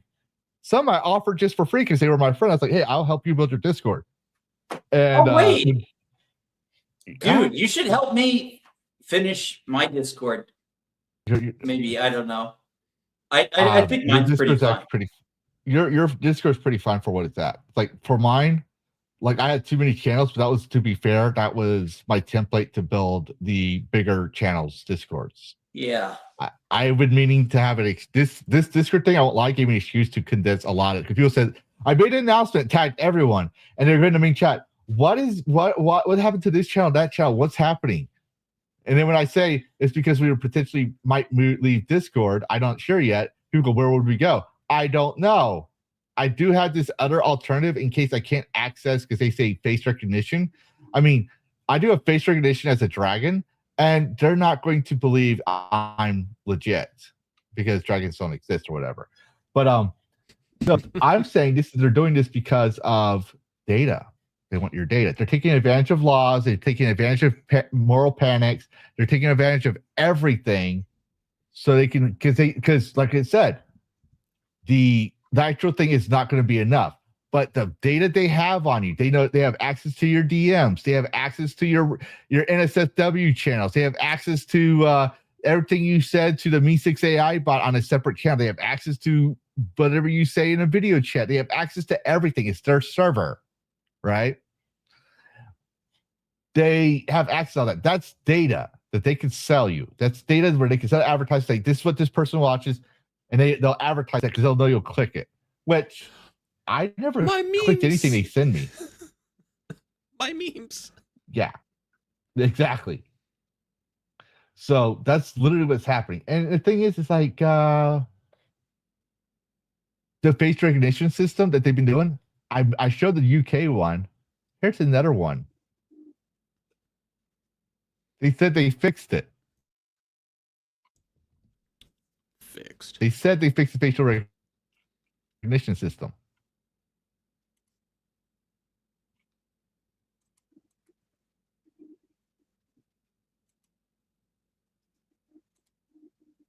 Here's the latest tool made to bypass the age verification.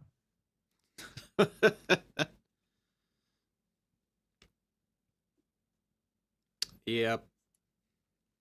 It's the same thing as the previous ones. Someone did this with like Gary's. So this is not about the children. It's just a mask to say we want your data. This came out February 11th. Oh, they'll get it. They'll absolutely get it. So, yeah, that's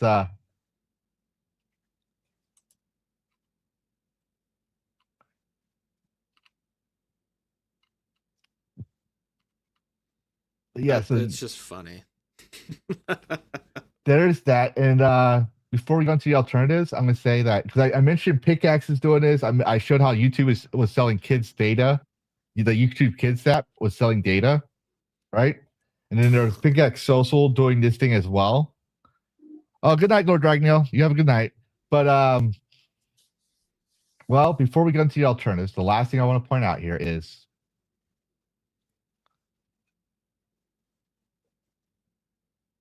following the Discord suit, OpenAI will predict your age based on your usage to know if it should ID you at the digital door.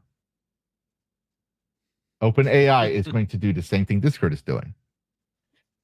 Because if you looked at Discord's thing, they didn't say AI, they said they have a model that tracks your usage and information. You think they're going to use OpenAI? Discord has an AI watching you. I don't know if they'll use OpenAI. I'm saying OpenAI is following the same suit. It's a trend that's happening. Corporations found a better use for AI, and that's the AI is going to ruin like the entire fucking web. It's kind of already on track with that. With this kind of, if they are checking it, it really isn't that difficult to either set up a bunch of redundant servers in a cloud, or you get like a small box that's like really powerful and set it somewhere in Discord's like office in the damn broom closet or something, and you just give it all the threads and it'll just check everything.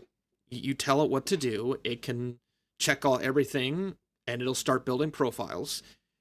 It's not that difficult to implement LLMs anymore. I can do that. I've tested it out. Skytex has one running. It's so easy. You can have them you can literally spin up a server, build the LLM, and then like if you're using VMware, there's literally commands where you can replicate that shit times 50 and just go to lunch. It's so damn easy. I don't know. I'm just really bummed because I was really happy with my fucking Discord community and how much it has grown, how selective I've been at letting people in.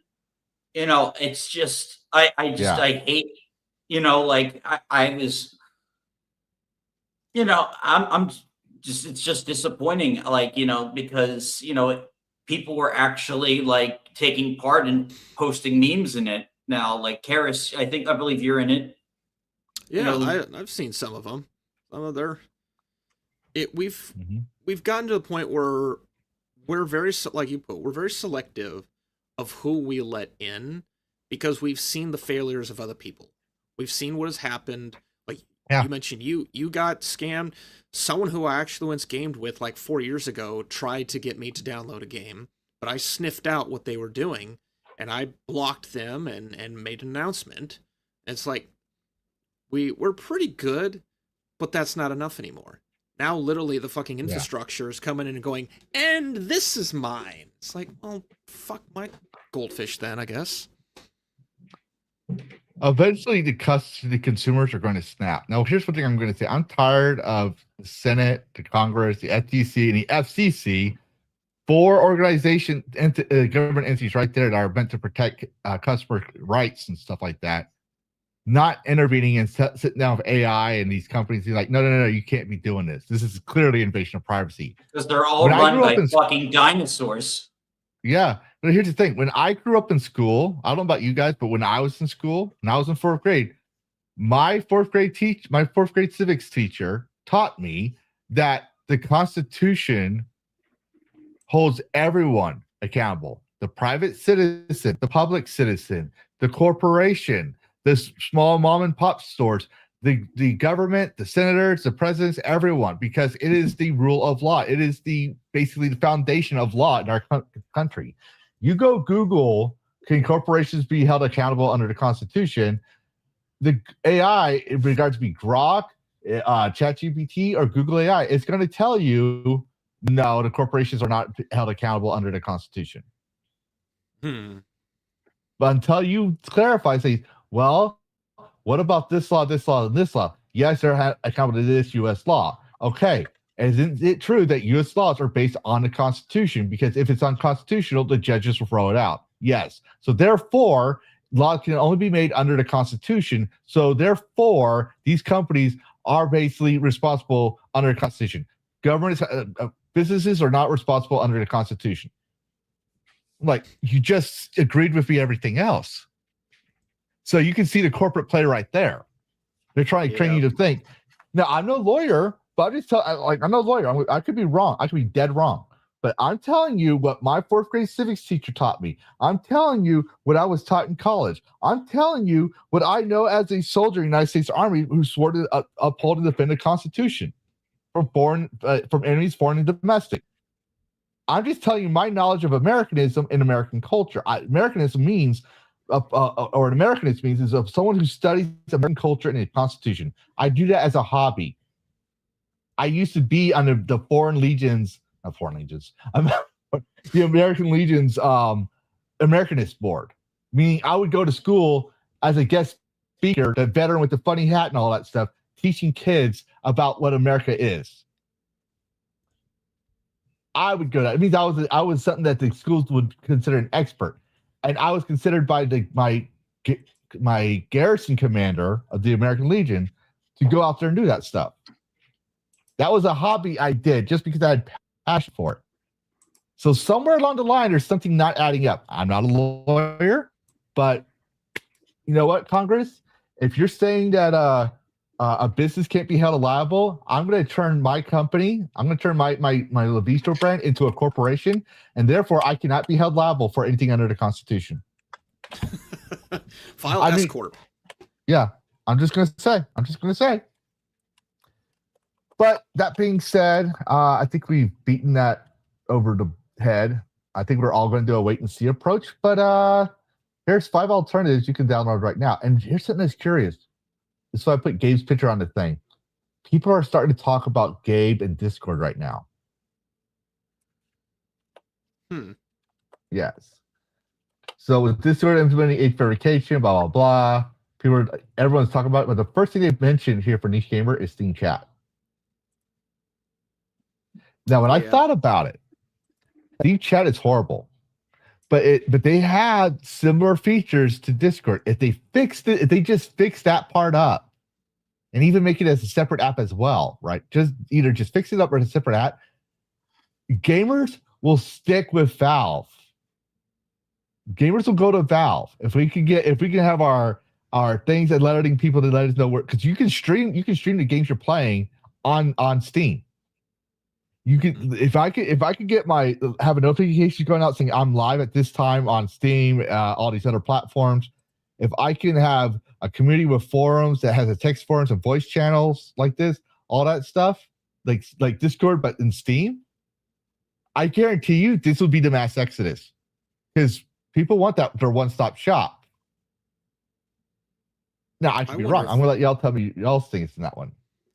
But they say in true fashion, we've maybe seen. Go ahead. I think they might actually be working on it, and that they're focused on the Steam machine right now. So they're not, and they're the Steam machine, the Steam frame. That's their big gimmick, so to speak. I think I'm gonna go and make a prediction. I'll probably be wrong, but I don't care. I'm gonna make a prediction that Valve will start implementing more of what you just mentioned with group chats, posting channels. They have the infrastructure, they have the money. I think that's something they're gonna do. Yep. The next one, and this one, these people here had a melty melt. TeamSpeak. Now TeamSpeak's an oldie, but it was an old one, right? But here's the thing. Karrus, are you gonna pay $4 for your own server? Does it have to be in the cloud, or can I host it right here on site? No, just on TeamSpeak. You can pay $4 for your server? Maybe. I want to know what all comes with it. I want to be reading. If it comes with some damn good shit, maybe. If that $4 covers the entire server, Maybe. Would you choose that as? Would you still pay $4? Would you try to look for alternatives first that doesn't offer $4 a server? Oh, I'd go for alternatives first, and if Okay, I wasn't all right, happy with that, then yeah. What about you, Dash? I'm gonna wait and see what happens. No, I'm asking you. No, I'm asking a question. About what? Hold on. About Steam? Hold on, Dash. My son's talking to me. I think he was asking about TeamSpeak. Yeah. Let's see. So TeamSpeak, $4 a server. Would you pay $4 a server? That's more than I pay free? for. That's more than I pay for Discord. Okay, so no. I would like the cheapest alternative possible if I have to like keep a server. You want up more and bang running. for your buck. So if you can get more bang for $0, you would go for that. Yes. Okay. I think we're all on the same page. So TeamSpeak got salty. I don't think I had their. I think I accidentally removed it. Yeah, I did. So, but TeamSpeak actually had a meme that said people spending $20 for Discord accessories. It shows a guy being all happy. People paying $4 for their own server, and it shows a guy crying. That's TeamSpeak. I was like, you're gonna attack your customers like that? You already lost me before I even consider the $4. Yeah. Because what if I actually paid a $4 and thought you're a good company and you're talking down to your potential customers? What are you going to do if I'm a paying customer? Yeah. That's one thing I'm like, no. But that is an option. And they have been dancing on Discord proverbial grave. They have been responding to everything. Like, they've been around. They've been doing things. They got mentioned in a South Park episode. Was it Make Love Not Warcraft? Yes. Yeah. Nice. So Matrix is a privacy-oriented decentralized chat protocol that can be accessed through variety of clients. That's another one. And then this is PC Gamer's recommendation. Signal. Oh, then we're definitely not using them. Government uses it. Oh, even more reason. How about Telegram? I was surprised not to see that on the list either. I didn't even think about it, but I have not even seen that on the list. But I do think they have a good description as well. Yeah, like they're all about privacy. Then you have Stoat, formerly Revolt. Oh. Yeah. Telegram? Yeah. But here's Stoat. In fact, when I posted my videos, one of my commenters actually said if Discord pulls its shit, he's moving his community to Stoat. It now, looks like Discord. It does look good. It does look like Discord. And also, from what I heard, it has the same transition feature like Root has, which I'm going to mention later. But how do I put it? Let me just put this here. Okay. Looks nice. So you go about, I don't know if you can see it. I'll try to see if I can zoom in a little bit. See if I can zoom in. All right. Stoat on socials. What do you see? Blue Sky Reddit. No X. Yeah. No X. So if I happen to say something stupid, if Skytext or Ginger or anyone that we game with, Karrus, and you like, you know how we are when we make sure there's no streaming going on and we can just kick loose and be silly and stupid. What if it says the wrong thing? Yes, they say they don't collect anything. Your modern women that you've made over the months. Yeah. Exactly. Just cut cord. And my farmer, a Jew. Farmer, a Jew. Hey, Joe. And see, the thing is, like, people are saying it was racist, but I was like, no, it's not racist. I was inspired by a poo. A He Jew. was actually. It's like Yeah, I definitely need to talk to my community about where we all want to go next. If we pack up and leave, I definitely going to do that at some point. Hey, do you guys mind if I like step out for a bit? Yeah, go ahead. Go ahead. All right, thanks, man. Oh. And banned. Just kidding.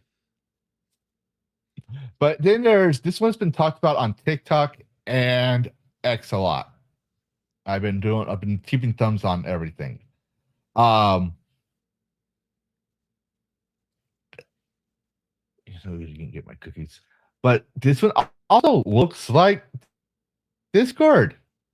That looks like legally suable close versions of Discord. Except that you can change the channel's images.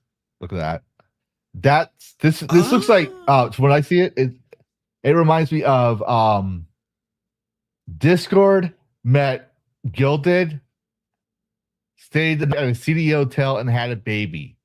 The reason I'm saying that is because these are all your friends here, like members or whatever icons, I think. Okay. Because this is your communities up here in the tabs. But in Gilded, these are your server tabs.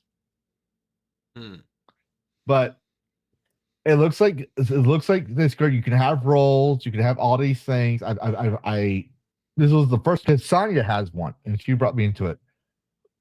Okay. But here's the thing I'm going to say. I also went into their main server, and I haven't seen gone past 2K active online members in the main root server. So it shows you who's online of each memberships here. Okay. All right. So if they're not online, they're not shown. But if you joined root, right, and you have your own community, but you joined the root community to keep tabs, so like because you're if you are building your own community server, it would be common sense to have connections with the root server in case you have troubles. It's just common sense. And if you're telling me, let's just say that's 100. You're telling me, let's just say that every last person that's online is a community server. So 2,000. That's 2,000 servers individually, right? Let's just say. And like with my server of my small 200 members, barely 10 show up when I share the link. We're not going to get a lot of people coming into root. Yeah. That's just my pessimism talking. I'm just like I said, I'm a numbers guy. I'm not a politics guy. I look at the numbers. I'm not saying it's bad. It could blow up, but I can't use my V6 spot, which is a shame because I paid for lifetime membership for the V6 spot, so I don't have to keep paying for subs. It's cheaper. It's cheaper that way. It really is. I saved 2 years of membership prices by just buying the lifetime membership, which is, I think it was at the time, $100 and some bucks. Okay. So I don't have to worry about when a certain person comes on, or I don't have to worry about announcing things on my server, right? Because V6 takes care of that. I just go and copy paste on everyone else.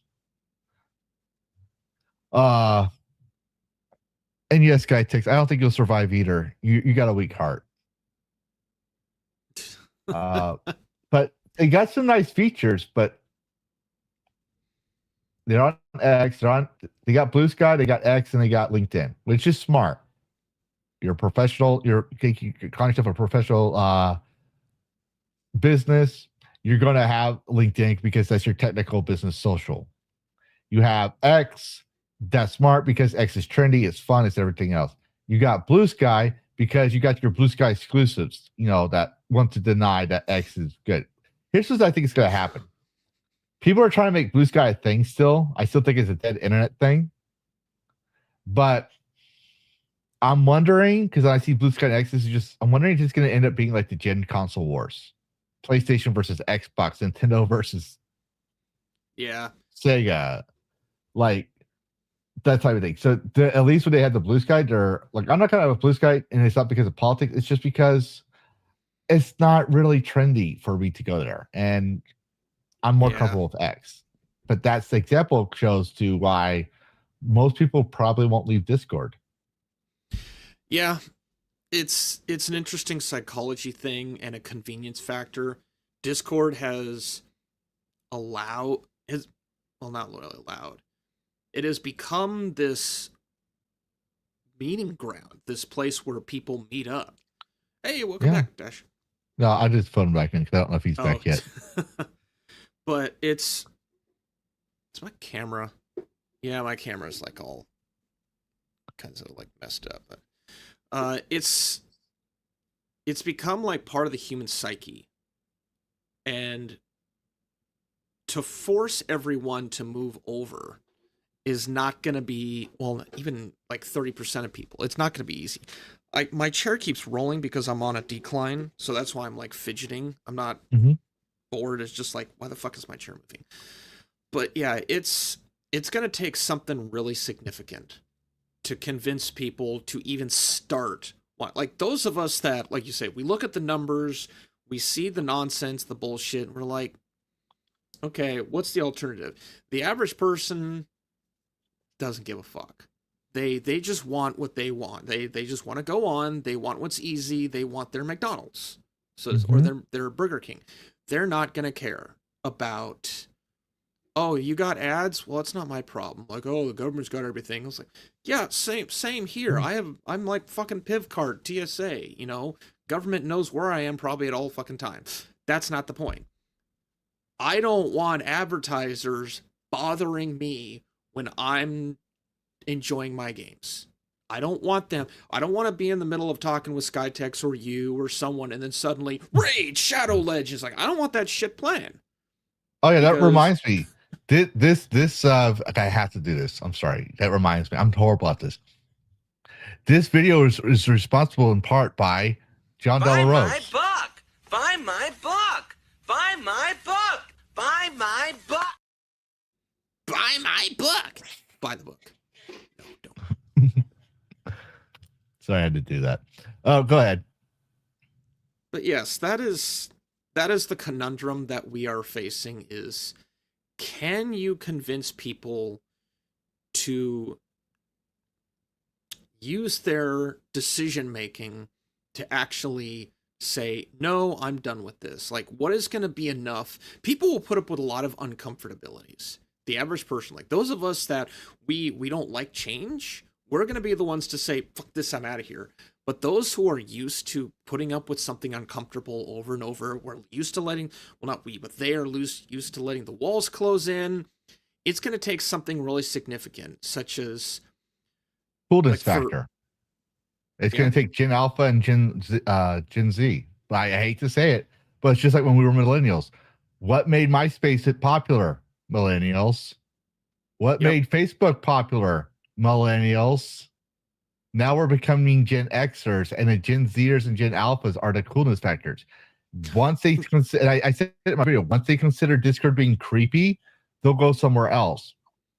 Yeah, Discord needs to become, there needs to be a negative tied to it before people will start to leave. Currently, there's still a lot of positives. The negatives haven't even kicked in yet. This could also be like a fucking psyop. This could be like something to put out that when they implement, like, nothing's gonna fucking happen. And we're all just like losing our minds over nothing. Like, you know, we could have egg on us kind of thing. Yeah.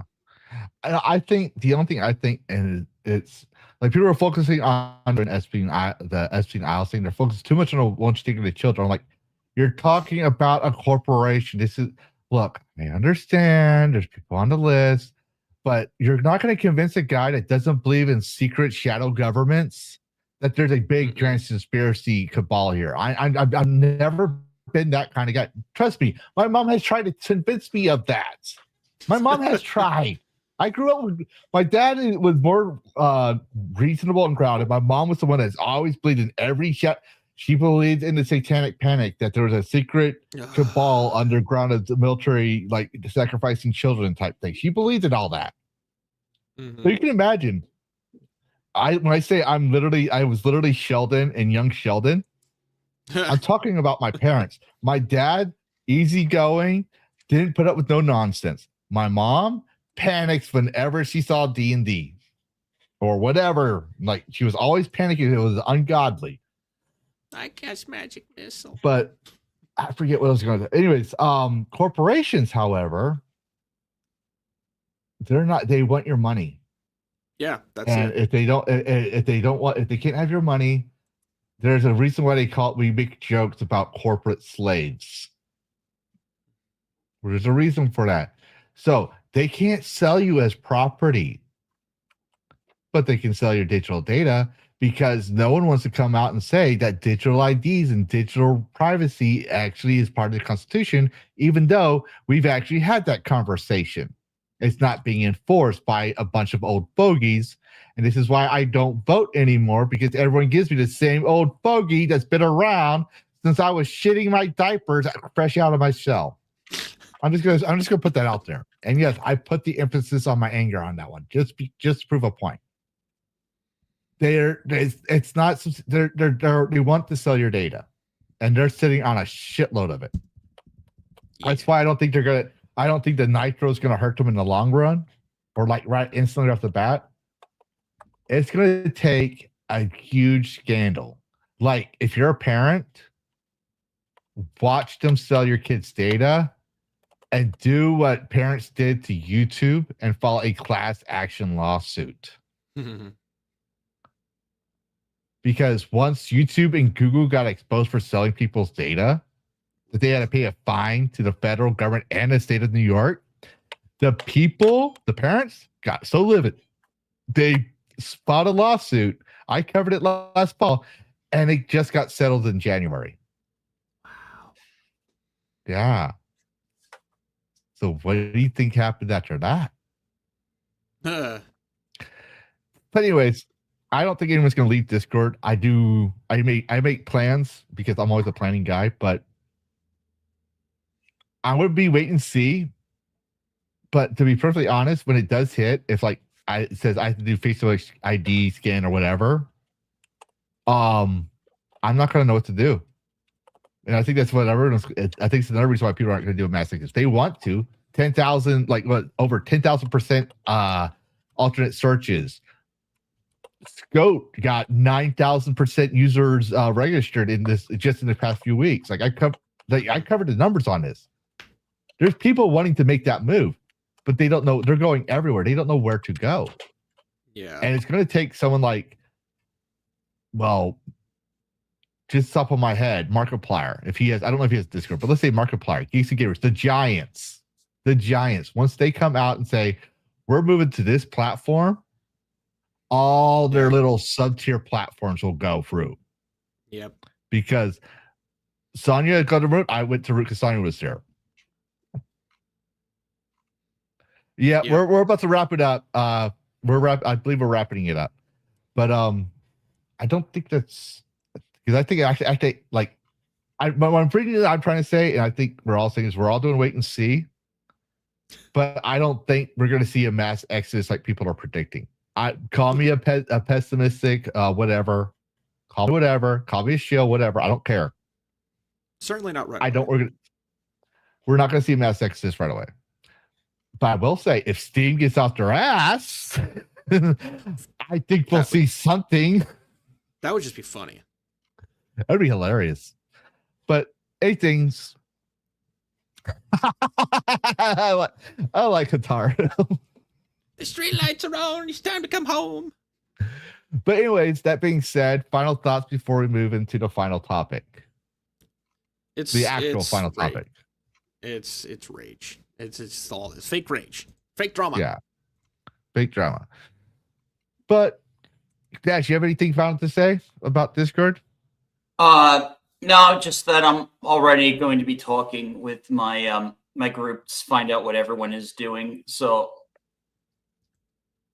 be sure to tell me in the general.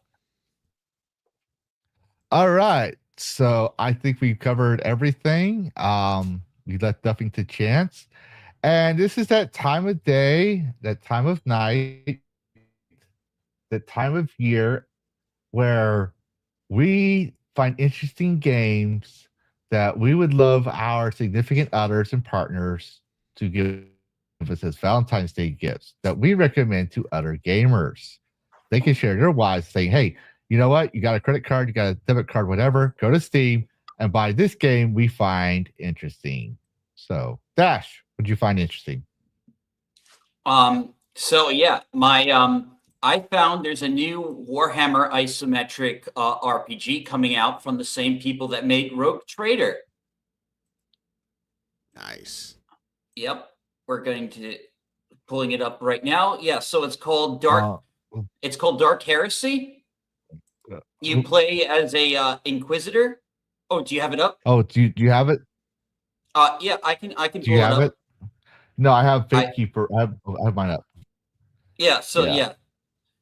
Rogue Trader, Dark Heresy. Oh, you want? There you go. There you go. Just mute it, please, because of.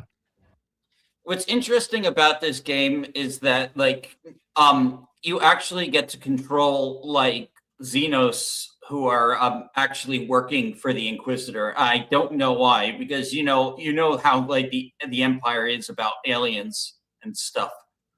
But like apparently, like, you get to like be an Inquisitor, you get to hunt down heretics. And it's from these. Nice. Sorry. Yeah, this is 40K.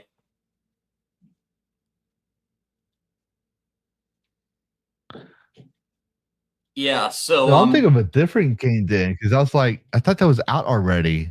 I had to go look. No, Rogue Trader is out. This is from the same developer. It's another Warhammer game, just with a different faction of the Empire. Like, so it's not the Rogue Traders this time; it's the Inquisition. Oh, Inquisition! I love Inquisitions. Lots of body bags. I mean, what? Yeah, so like lots of preaching about the word of the Emperor. Yep. Very heavily stylized. Yeah. Well, that's Warhammer Looks for good, you. though. It's very dark. It's very gothic. I need to just sit down and go into the lore. Just like, oh, there's too much of it, Karrus. You will be there. Oh, that's what scares me. You and if you get just one thing wrong, there are some Warhammer guys that will rail you for it. If you get just one thing wrong, that scares me. Like, there's Final That's Fantasy why I usually people have a 40K fan help with me when I cover Warhammer Skulls. That's their version of the like Xbox Direct and all that. You have that way, if I get something wrong when I talk about something, like that's not Inquisition, that's actually the Horus Heresy, blah blah blah. I'm like, I don't fucking care. It just looks cool. Like, I have Space Marine 2 and I want to play it, but it's just like, it's so deep. Well, the reason why I really like Space Marine 2 is because I've read a bunch of the Tyranids Codex, so I know a lot about their biology and how they work as a species. Interesting. Yeah, they're basically just like, it's just body horror. Like, it's Tyranids are just pure body horror, like invoking Ridley Scott's Alien. I mean, that looked like fun. But yeah, and it's I love CRPGs. It's turn-based. It's my jam with turn-based tactical RPG combat. Yep. That is my bread and butter, you guys. Is that all right? Liking these. I hope these animations are in the game. This is pretty cool. That would be cool. Yeah, the shading on him is fantastic. Yeah. Okay. Well, let's try to hurry this up because we don't want Hotaru coming after me over Karrus. Speaking of which, well, you see, Hotaru, to do a recommendation, you have to be part of the panel. And for that, you have to ask Karrus. All right. You have to ask Karrus on that one. I just work here. I don't work here. Yeah. See how I avoided a fight with your girlfriend? You see, I just avoided a fight with your girlfriend. I Right, can next? slightly. Karrus? I'll go next. Yeah. My recommendation isn't Europa, but I would say Europa's worth playing. It's definitely worth playing. I don't have to ask anyone shit. Well, then I don't know how you're getting onto this platform. You'd have to ask Karrus because I'm not intervening on that one. Just like I tell him, he has to ask you to come onto the show because you're the only couple panelists I actually know about. So I'm trying not to overstep y'all's plans and make sure y'all put yourselves first.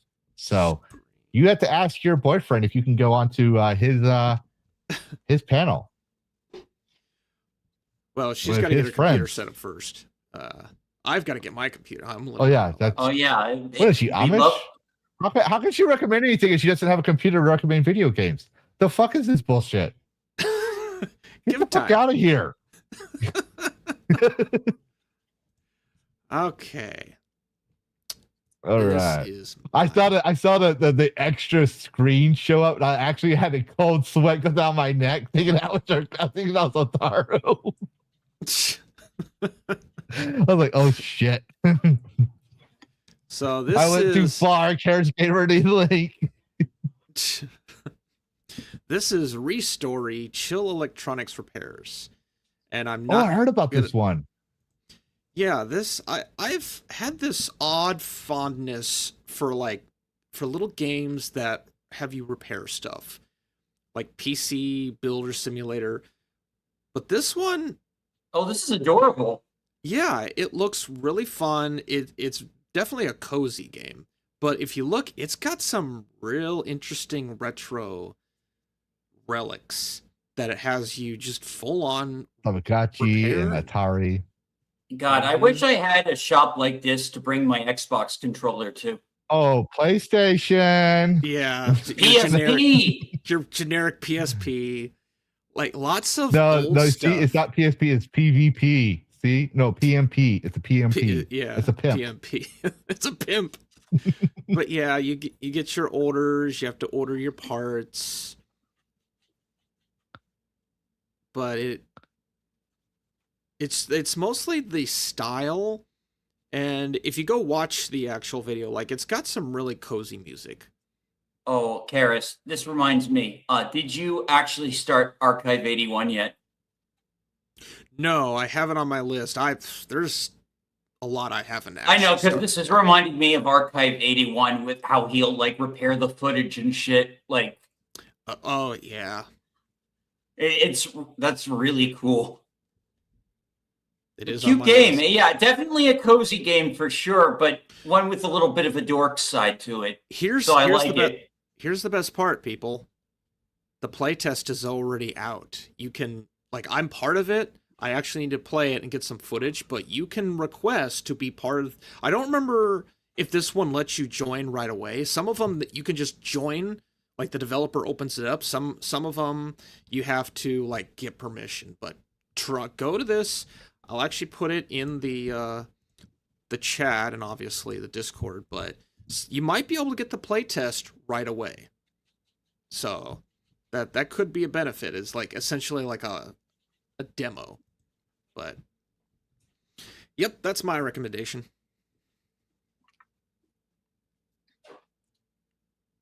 That's awesome. All right. So, who likes THQ Nordic? I liked most of their games.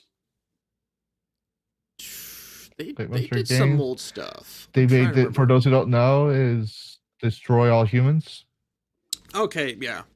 Yeah, well, THQ went under, and then THQ Nordic got all their IPs as the new company. Mm-hmm. Ragnarok. I'm trying to think of a more recent game off the top of my head. The new SpongeBob game. Oh, I will say one. Yeah, there's a new SpongeBob game. Also, people are talking about it. Reanimal is coming up, but no, that's not the game I'm finding interesting today. Today, I'm finding it interesting A game.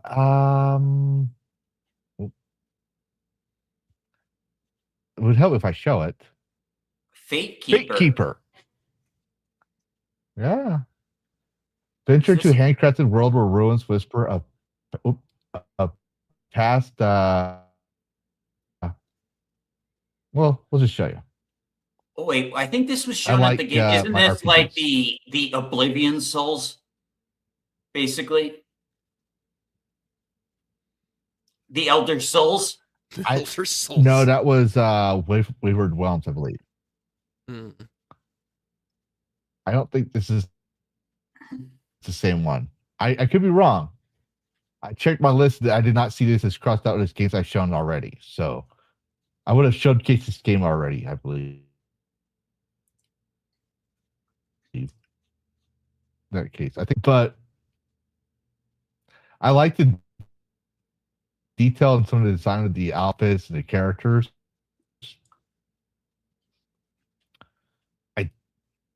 I'm hoping it's going to be good, but it has that like nice amount of not over. To me, it doesn't feel like overly dark, like skulls everywhere and blood everywhere. But at the same time, it has that nice feel. Like it has a.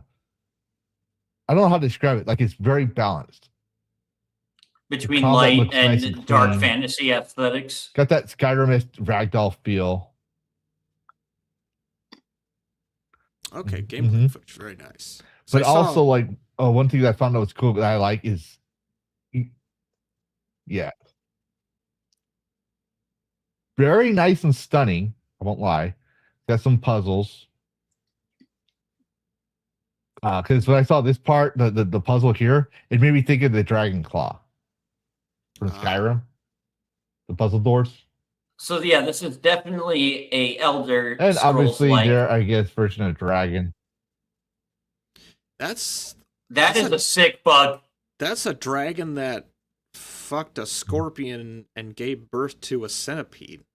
Is that an orc or a demon? Wow. Yep. And they even have, like, they animate the poison going on the blade. Yeah. You can cast magic. So it feels a lot like Skyrim because you can do, like, the stealth archer build or whatever. You want to be a spell sword, you can be a spell sword. But look at that. Look how, like, when you cleave it and stuff. Like, I thought that was kind of cool. Like, the destruction mesh is also on the characters. I was like, this Some looks of fucking this- cool. You know, this is the shit I would have liked They to have haven't seen in given Elder Scrolls exact 6. specs out. That fight scene reminded me of when Unreal Engine 3 Yeah. was showcased. This winter. Mm-hmm. Oh, I'm there. I am fucking there. This winter, we'll have early access. I know Yep. Hypnotic's going to be all over this game. I know Cassie's going to be all over this game. But I'll post that into the chat for everybody as well. The games I found interesting. Paste. There we go. But yeah, it's just I thought it was really nice, beautiful graphics. Like I literally thought like Souls meets Skyrim, kind of like what Dash was thinking. Mm-hmm. Yeah, but I haven't might have been seen, thinking any of other another game. I don't game. covered this game before. No, Yeah. I remember There's seeing a there's a preview couple of for games like that. another. I thought you were talking for about another Wayward blend Realms, which is very between similar. Elder Scrolls and Dark Souls. I think we should definitely need to call it this genre Elder Souls. Elder Souls. Yep. Yeah. Like it doesn't even feel like it's going to be a heavy Souls-like game. Like I don't mind a Souls-like, but people say Souls-like because they don't fucking fix the difficulty scaling. Oh, it's just supposed to be hard, bro. It's Souls-like, bro. Don't you can tell Souls-like, bro? You got to be tough. Like, no, the difficulty scaling is broken. There's a reason why I'll play a From Software Souls game versus a game that's check my notes here. Oh, Souls-like because they're lazy. But when I played this game, when I played quite a few other games that have Souls-like mechanics. Well, I haven't played this game yet. But I'm saying when I play games like this that are actually balanced, they're fun. Mm-hmm. They're challenging but fun. They're not. You don't have to be overly hard. because it seems like Souls-like it's just a cop out for I suck at difficulty scaling math. That's literally what it is. It's either it's too easy or it's too hard. You don't do proper difficulty scaling. But I thought this was kind of fucking cool. So looks very cool. I'm looking forward to it. Yeah. That being said, it's time for the end of the broadcast. I think we did pretty good. Yeah, we're good on time. So, Dash, what you got going on and where people find you? What's you got planned for the week? Okay, so I'm definitely going to be finishing up Resident Evil 1 at some point before the new game comes out. For crying out loud, Boomer, you're muted.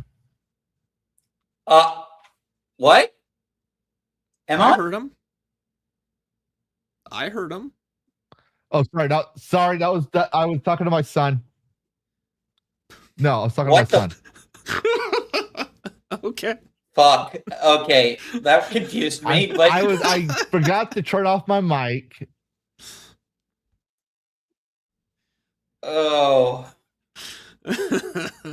Okay. Anyway, yeah. So Resident Evil. Maybe try and get a new video out at some point. And of course, we've got Dash's Old Right Road coming up. We're going to be on episode 24. So be sure to catch that if you can, because, we do start in the afternoon, like 3 o'clock. And other than that, yeah, just business as usual. Nice. No. Nice. All right. Karrus, what you got going on? I'm trying to finish my video, and I got a little distracted last week. I discovered that you can play I know I'm probably a year late. There is a mod for Half-Life Alyx that lets you play without VR, which I thought was a gimmick. I thought it was a dumb gimmick at first. No, this feels like a fucking Half-Life game. It's smooth. It works well. They fixed, or they did a workaround for the a lot of the puzzles and stuff. And so I actually went down of playing a couple hours of Half-Life Alyx just on my laptop. No VR needed at all, and it runs really good. But I need to put that on hold, so I finished my video. I need to get back into Abiotic Factor because I'm sure Skytex and many others have been holding off because I haven't been there to play it. I'm going to be in Texas again next week, so I'm going to be actually staying the weekend too. I'm probably going to meet up with Skytex at some point, and I don't know what the hell he's got planned, maybe droning or something, but yep, I want to get back into games. I'm finishing this damn last bit of Moo has taken up all my fun time over the weekend. Every time I'm home, I just like closing out the apartment, trying to clean up stuff. So I want to be done with that. Get back and enjoying life. So that's what I got going on. And me, obviously, I'll be doing more video essays, going on, trying to find different news. We're probably gonna be trying that Pokemon game as a live stream that I was telling you about, the Dragon Pokemon game, but with a more actual modern audience character. The one that actual real modern audiences would like. Like Dash, Karrus, myself, not whatever the corporals think it is. With an actual character.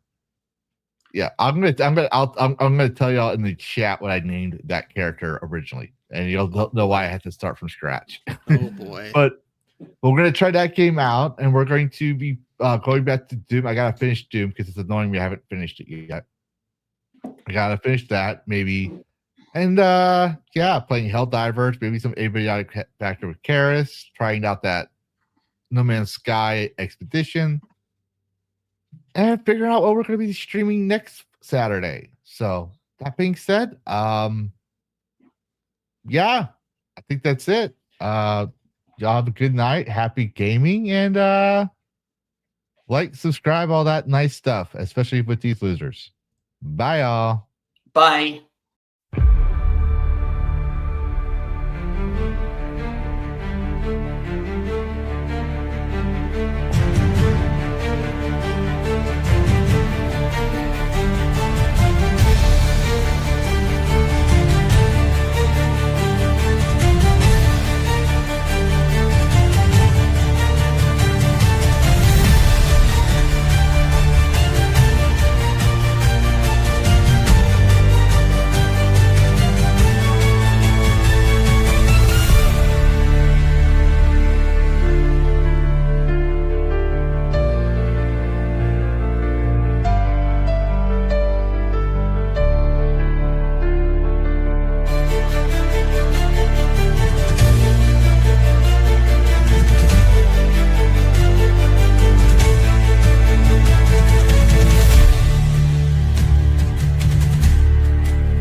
You're still here.